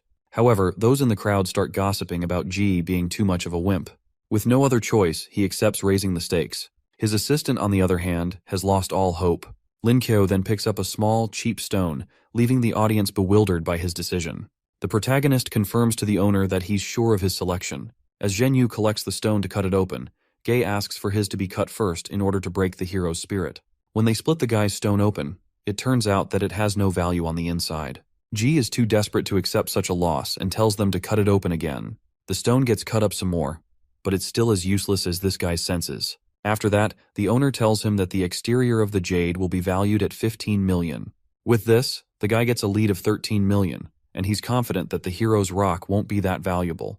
When it gets to Lin Qiu's turn, he decides to cut open his stone again. Instead, he tells them to scrape the entire stone. Everyone else is shocked by this because it might end up as a huge loss. However, the process begins, and the results are shocking. They discover an imperial green jade within the rock. Janger is happy to see how valuable the stone has become. He commends the hero on how impressive his skills are. Meanwhile, Lin Qiu gloats over Songge, who just lost about 600 million. The owner then offers the protagonist 60 million for his imperial jade. However, the people in the crowd go crazy and start bidding with higher prices. Zhenyu goes further by offering 100 million for the jade. He also offers to purchase all the other jade stones that the protagonist acquired. After he collects them, Lin Qiu remains with one more stone. Our hero then looks over to his crush and her mother. Zhen sees the protagonist walking over to her with the red jade. She wonders if he's about to propose and what she should say. However, she's definitely not ready for that. In a shocking turn of events, the hero shoves her aside and offers the jade to her mother instead. What a slick guy. Shihan tells him that she's rooting for him, and he thanks her as his mother-in-law. On the other hand, Songge is trying to get his dad to help him out with his outrageous debt. He receives a harsh scolding, but it seems his old man decided to help out the spoiled brat. He transfers the money to Lin Qiu, who confirms that he has received it. After that, our hero bids the guy farewell. After that, he starts to celebrate how rich he has just become. Nevertheless, he still worries that it won't be enough to satisfy the dragon egg. Meanwhile, Zhang Er lets him know that the betting session was really great. Lin Qiu looks over to the kid and tells him that he has a request. As Er tells him to go ahead, the protagonist asks him to use the money to buy some gold rank lightning and spatial element pearls. The guy tells him that spatial pearls will be hard to get, but our hero trusts him to look for them. With that, agrees to keep him in the loop if he finds anything. Later on, they drive to a hotel where the protagonist can rest for the remaining 2 days. He gets into the bed and tells the robot to draw a skill for him. Luckily, he gets an SS rank Animorph skill known as Jade Rabbit. However, the protagonist wonders why he hasn't gotten an E rank skill in the past 3 days. He then asks the robot how he can awaken another Animorph skill, and it tells him that it can be fused with the one he already has. After fusing, he evolves into a dimensional moon rabbit. Lin Qiu commends the system on the good name but asks why the lightning part was left out. After that, he asks the system to show him the skill details. From the description, he sees that different levels of the skill increase his stats by an insane amount. He decides to morph and test it out quickly. As he transforms into his rabbit form, he sees that his overall abilities have increased by a lot. The robot tells him that he can last for a minute in his full moon state, and probably longer if he doesn't go all out. Sadly for him, a minute is way too short. Considering how much a stat boost he gets, he decides that the duration isn't so bad. When Zhang San comes to wake him up, he sees something that horrifies him. He quickly steps out and closes the door, while the hero wonders if he should kill his friend to save his pride. 2 days later, they both see the school filled with students who are returning. A strange girl stops them and demands that they help her with her luggage. However, they pretend like they didn't hear anything. She calls them again, but they just ignore her. The crazy girl is revealed to be Lin Yunshuan, a gold 9-star shadow awakener. Lin Qiu then asks her what she needs. Yunshuan believes the hero and his friend are pretending, just to get her attention. What an idiot. She then acts like she's giving him a chance to carry her luggage, and the hero asks why. While she's confused by this, he goes ahead to ask her if they owe her something, since she's acting so spoiled. The girl starts feeling nervous because she hasn't experienced something like this before. She then asks politely for help, and Lin Qiu decides to help her after seeing she's not so bad. Yunshuan notices that they are freshmen and asks for their names. Zhang San introduces himself and the hero, but he tells her that she should have done so first. The girl is surprised that they don't know her, but she introduces herself. San tells the protagonist that she's the former top beauty of the university. However, the protagonist doesn't think she's prettier than his love, Zhen. On the other hand, Yunshuan tries to calm down since she's dealing with new students. When they get to the dormitory, she goes to meet her dorm manager. As they wait, San remarks on how great the girls' dormitory is. Later, on the first day of classes, our hero has his first lecture, which is on mana beasts. Their lecturer for the class is Professor Zhang, who is famous in mana beast studies. While all the students are impressed by him, our hero feels there's no one who can match his knowledge of mana beasts. He suddenly sees a textbook and notices an error in it. As he flips through, he sees a couple more errors and writes them down. While he's doing that, the professor calls him and asks to see what he's writing down. He hands the book to Professor Zhang, who is shocked by the things he wrote. The old man takes a seat and asks for our hero's name. The old man then asks about his correction on the Crimson Jade cat, to which Lin Qiu tells him that the beast has terrible night vision. He explains that the cats are agile at night thanks to their extraordinary hearing. As the professor continues to talk with him, the other students wonder what's going on. Sima Yan reminds the old man that they're still in class. However, the old man tells them to prepare for the next class, while he discusses the issues of the textbook with Lin Qiu. Qian and the other students are impressed by the hero's knowledge. After that, the professor tells them to leave in order not to disturb them. As they step out, it's evident that some students aren't happy about this. The old man tells the protagonist that any mistake they make could potentially kill people in dungeons. After that, they continue their discussion. Later on, in advanced math class, the protagonist sees a free seat beside Genjin.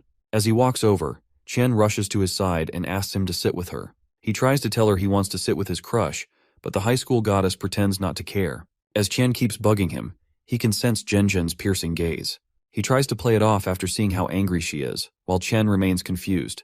The scene shifts to the training grounds, where the students are about to have their Awakener classes. As the students wonder who will teach them, Lin Chu walks up to Chen to ask why she's bugging him, and she says she needs help with her studies. However, he feels Genjin is going to kill him if this continues. The lecturer for the class comes and is revealed to be Han Juning. As usual, she decides to start the first class with a show and tell session.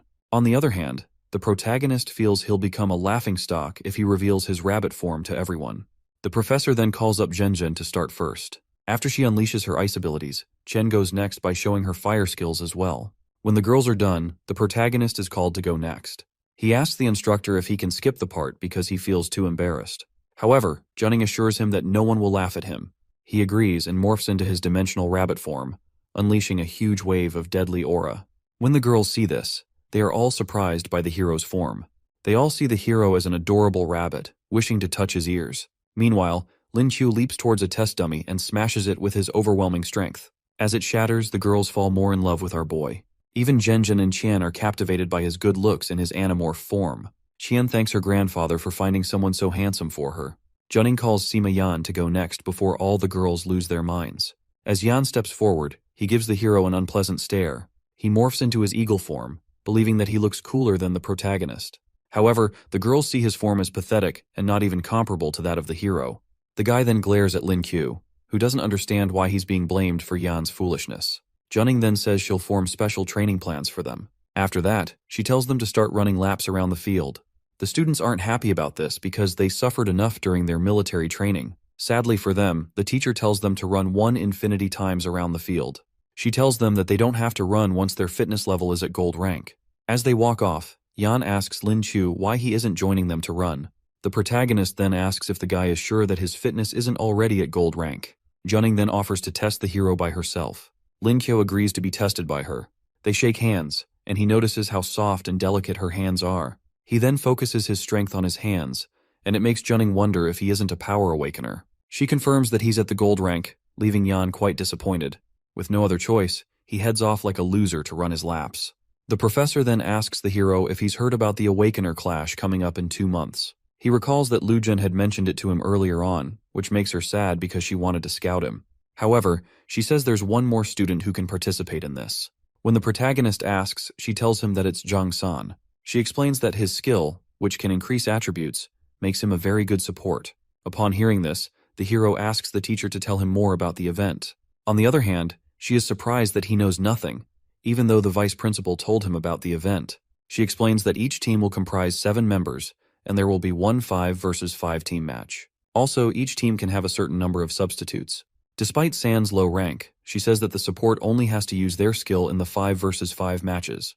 Juning also tells the protagonist that San's buff skill lasts for 2 minutes. He feels Capital University will be their equal, but the professor is aiming for second place, making him wonder if their opponent is that strong. She then tells him about Zhang Hu, who's a destruction-type awakener and is at Platinum 3-star rank. She explains that the guy stands at the top of all universities in the country, a true prodigy. Juning tells Lin Qiu that the vice principal picked him so he can learn a lot during the competition. After analyzing his rank, our hero feels his university should be at the peak of the gold rank. As the protagonist braces himself to improve over the 2 months left, the other students come back after running their laps. The professor is sure they have questions, and she explains that improving their fitness will reduce the side effects of absorbing mana pearls. After that, she decides to call it a day. On her way out, she asks the hero and Zhang San to meet her on the field at night. As night falls, they wonder if the professor wants to see them about the Awakener event. A guy known as Chen Long calls out to them and tells them that the seniors use the training facility at night. Yun Xuan sees them and says that they should be studying. However, the protagonist explains that they were called by their teacher. She then confirms that their instructor is Han Juning. Chen Long then introduces himself as a Platinum 1-star Power Awakener and the team leader. The protagonist and San also state their ranks and Awakener types. Long wonders how 2 silver rank Awakeners were able to catch the attention of Juning. The professor shows up and tells him he'll learn when they spar. Upon hearing this, our hero gets depressed, knowing he's about to spar with a gold rank awakener. She excludes Zhang San from the sparring since he's just a support. San then charges up his aura and demonstrates his skills on Yunshuan. When Chong sees this, he quickly accepts the guy into the team. While San is being praised, the hero feels left out. Chong then tells our hero to spar with Dai Biao, who's their weakest member. Biao, who's also an Animorph Awakener, wishes Lin Q the best as they get ready to fight. The protagonist accepts it'll be a tough battle, then quickly transforms into his rabbit form. He lunges forward with a powerful kick as he decides to give it everything he's got. As the attack blows his opponent away, the guy wonders if the hero is really a silver rank awakener. Before he can react, Lin Q strikes him from above, sending him crashing into the ground. This causes a huge explosion, shocking the seniors to see their comrade being pushed back. Biao recovers from the attack and admits that he underestimated Lin Q. On the other hand, the protagonist realizes that the guy's defenses are too strong. The guy then unleashes his Animorph form. His strange and scary form shocks the hero, and even his comrades laugh at how ugly he looks. He charges and lunges forward to attack the hero, and the battle becomes a heated one. Our hero is pushed into a tight spot and needs to use a trump card soon. He quickly jumps back to get some distance and charges a lightning attack. He then shoots out a ball of lightning from his palm. Biao chests the attack with a lot of confidence. However, he is shocked when the lightning manages to paralyze him. Meanwhile, our hero is just getting started and rushes toward his foe to strike with another attack. Just as Biao is about to land a blow, Lin Qiu manages to evade and give some distance between them. He shoots out another lightning bolt, but his opponent dodges it. At that moment, he rushes in again to try and land a physical attack. However, his opponent is getting sick of the back and forth. The guy rolls himself into a cannonball and charges at our hero. Sadly, the protagonist isn't able to dodge in time, so the attack strikes him. He gets the wind knocked out of him and is in a bad spot. A girl nearby, known as Wang Huaigold, notices that the hero has coughed up a lot of blood. Being a healer, she rushes to his side to help him out. However, the professor tells her to stay out because our boy is fine. On the other hand, Lin Qiu admits that he underestimated his opponent as well. He quickly turns around to see that Biao hasn't stopped his attacks, and he barely dodges the next one. With no other choice, our hero unleashes his rabbit skill and goes into his moon lion form. His power increases significantly, including all his stats. The girls can't help but marvel at his cool form. Even though the boost is not as much as he wanted, it's still enough for him. Full of power and confidence, he lunges straight at his foe and lands a powerful punch. Biao gets sent flying through the room and coughs up a lot of blood when he crashes into the wall. At that moment, he admits he lost to someone who's supposedly weaker. The protagonist then extends a helping hand to help him up. He humbly accepts the help and accepts his loss as well. Biao tells the hero that he definitely surpasses the strength of a regular rank 4 Silver Awakener. Huigold then rushes to our hero to make sure that he's alright. The other guy tries to tell her that his injuries are worse, but she would rather treat the protagonist first. As she heals Lin Qiu, he thanks her for the help. Now that everyone knows how strong our boy is, Junning asks if there are any objections. Chong welcomes him to the team and says he's definitely worthy of joining them.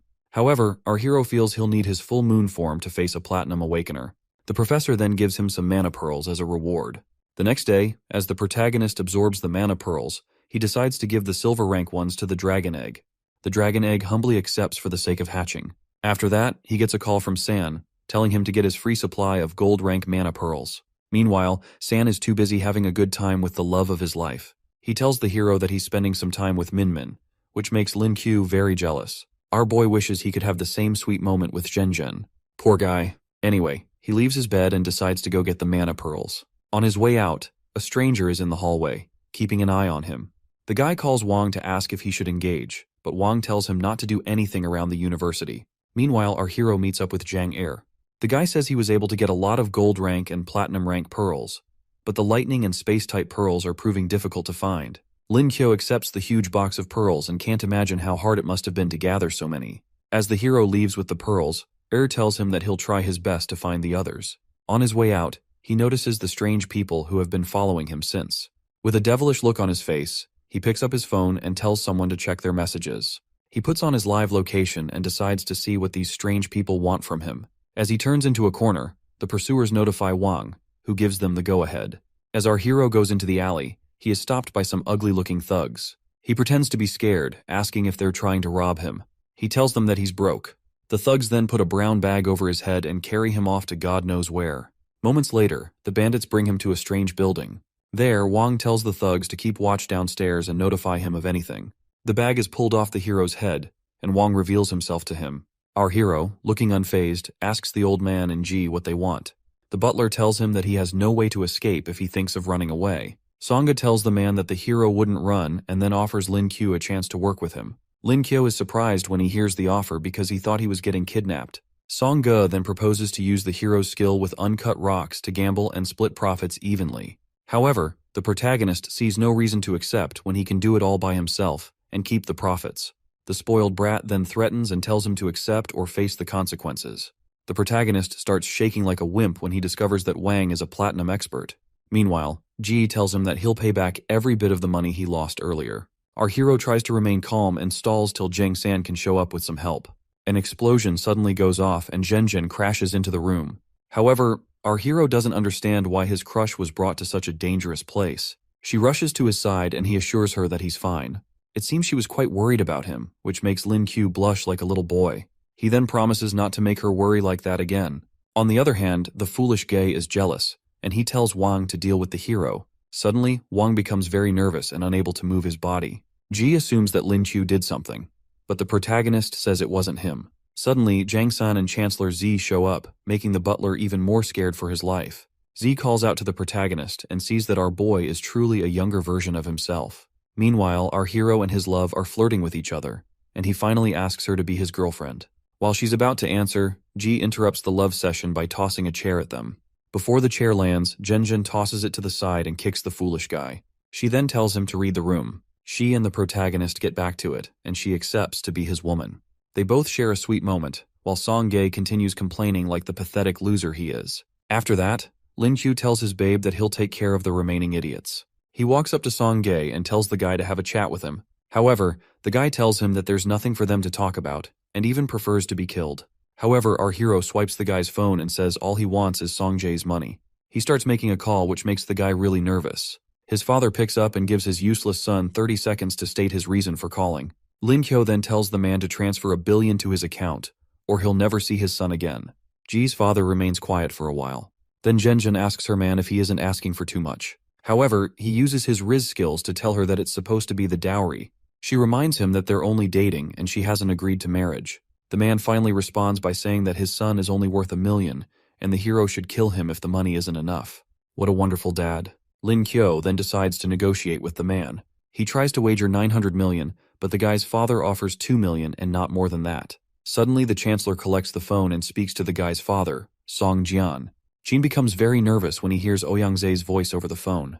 The chancellor tells the man that his son kidnapped his apprentice, which is an insult to him. Jin offers to break his son's legs and compensate Z with 20 billion.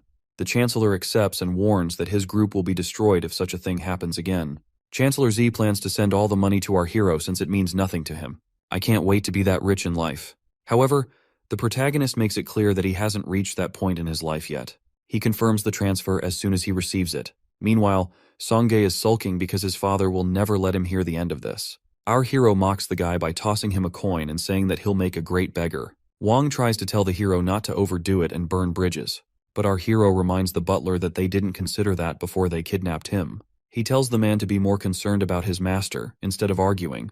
Wang then walks away with Songgae, who has lost all hope in life. After that, Chancellor Z offers to teleport the hero back home. Lin Q tells him to wait while he checks his mana pearls. When the old man asks why he didn't keep it in his pocket dimension, the hero explains that the dragon egg would have taken all the pearls. Z is shocked to hear him talk about a dragon egg. He then asks why the hero isn't trying to hatch the egg quickly. The protagonist tells him that the egg will need at least 2 Exalt mana pearls to hatch. Seeing that humanity has a hard time killing Exalt beasts, the Chancellor asks if there's no other way to hatch it. The hero then tells him that infusing mana into the egg will take too much time. Upon hearing this, the old man suggests that he use other sources of energy. The protagonist realizes that this could also work because the egg doesn't necessarily need only mana to hatch. He decides to try out other forms of energy to hatch the egg. When he asks the old man how he can do it, Z tells him to use his lightning ability on the egg.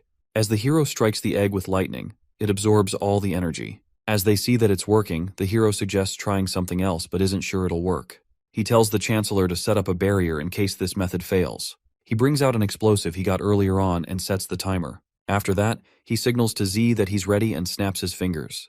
The spatial barrier surrounds the egg, and as the timer hits 0, a huge explosion goes off in the barrier. As the smoke clears, the egg remains unharmed, and it even gives a devilish expression. Seeing this, the hero thinks of using a nuclear bomb to make it hatch early. However, the Chancellor tells him to put that on hold since they aren't sure if it'll work. After that, the old man reminds him of the Awakener clash that's starting in 2 months. He sees that Lin Chu is on the same page and asks if he's ready to spar. The protagonist gets ready and tells his master to begin. Master and apprentice begin their battle, each using their powerful auras in the fight. The clash is heated, but Chancellor Zhe overwhelms his apprentice. After their fight, the Chancellor tells Lin Q to get some rest as he heads into his room. When our hero gets into the room, he starts absorbing the mana pearls he has. While doing that, Zhen Zhen comes to meet him and tells her man that it's time. He is surprised to see her and runs over to his babe, telling her to call him next time. He then grabs her hand so they can go get something to eat. They both head into the city's crowded streets that night. Feeling nervous about the eyes on them, she tells her man to let go, but he tells her not to mind the people. She reminds herself that they're a couple now. While walking, Qian sees them and calls out to Lin Chu. However, our hero is too lost in his woman's eyes. He then meets with the girl and addresses her as his niece. He introduces Zhen as his wife, but Qian has no plans of respecting her rival. On the other hand, our hero's babe is happy that the girl has no choice but to respect her. She offers they all get something to eat, but the fire girl is fuming like a train. When the protagonist asks why she's so upset, the girls can't believe how dumb he is. Later, under the beautiful moonlight, our hero tells his woman how he has to train for the upcoming Awakener clash. She understands the situation and encourages him to focus on his training. While he worries about losing to the powerful opponents, Zhen tells him not to overdo it. 2 months later, Zhang San asks our hero if he's nervous about the upcoming competition. While Lin Q tells him that they're just substitutes, he feels sad about not being able to reach the gold rank. However, his fitness levels are on par with 3-star gold power awakeners. He also acquired a lot of martial arts skills recently, which are bound to be useful. Thanks to this, his close combat skills have improved well. Both their girlfriends then come over to meet them. While San goes to meet his woman, the protagonist wonders why his girlfriend is there. He runs over to her, and she admits that she misses him already. While he says how she hates crowds, she pulls him in for a kiss and wishes him luck in the championship. After that, Zhen shyly walks away. Meanwhile, our hero promises to do his best. At the entrance gate, Junning tells her students to do their best and not bring shame to the school. With that, the students are ready to take their leave. Moments later, our hero arrives at the airport with his comrades. A reporter walks up to the professor and implies that she wants to lose because she added freshmen to her team. However, Lu Jin tells the guy that he won't be commenting on that. Junning tells Lin Chu to ignore the reporter as well, and he assures her that it doesn't bother him. As the other teams arrive, the reporter tries to get a word from them. Meanwhile, the protagonist wonders why there aren't that many teams. The professor explains that only a few universities made it after an intense competition. According to her, only 8 teams will participate. Upon hearing this, the protagonist is completely bewildered.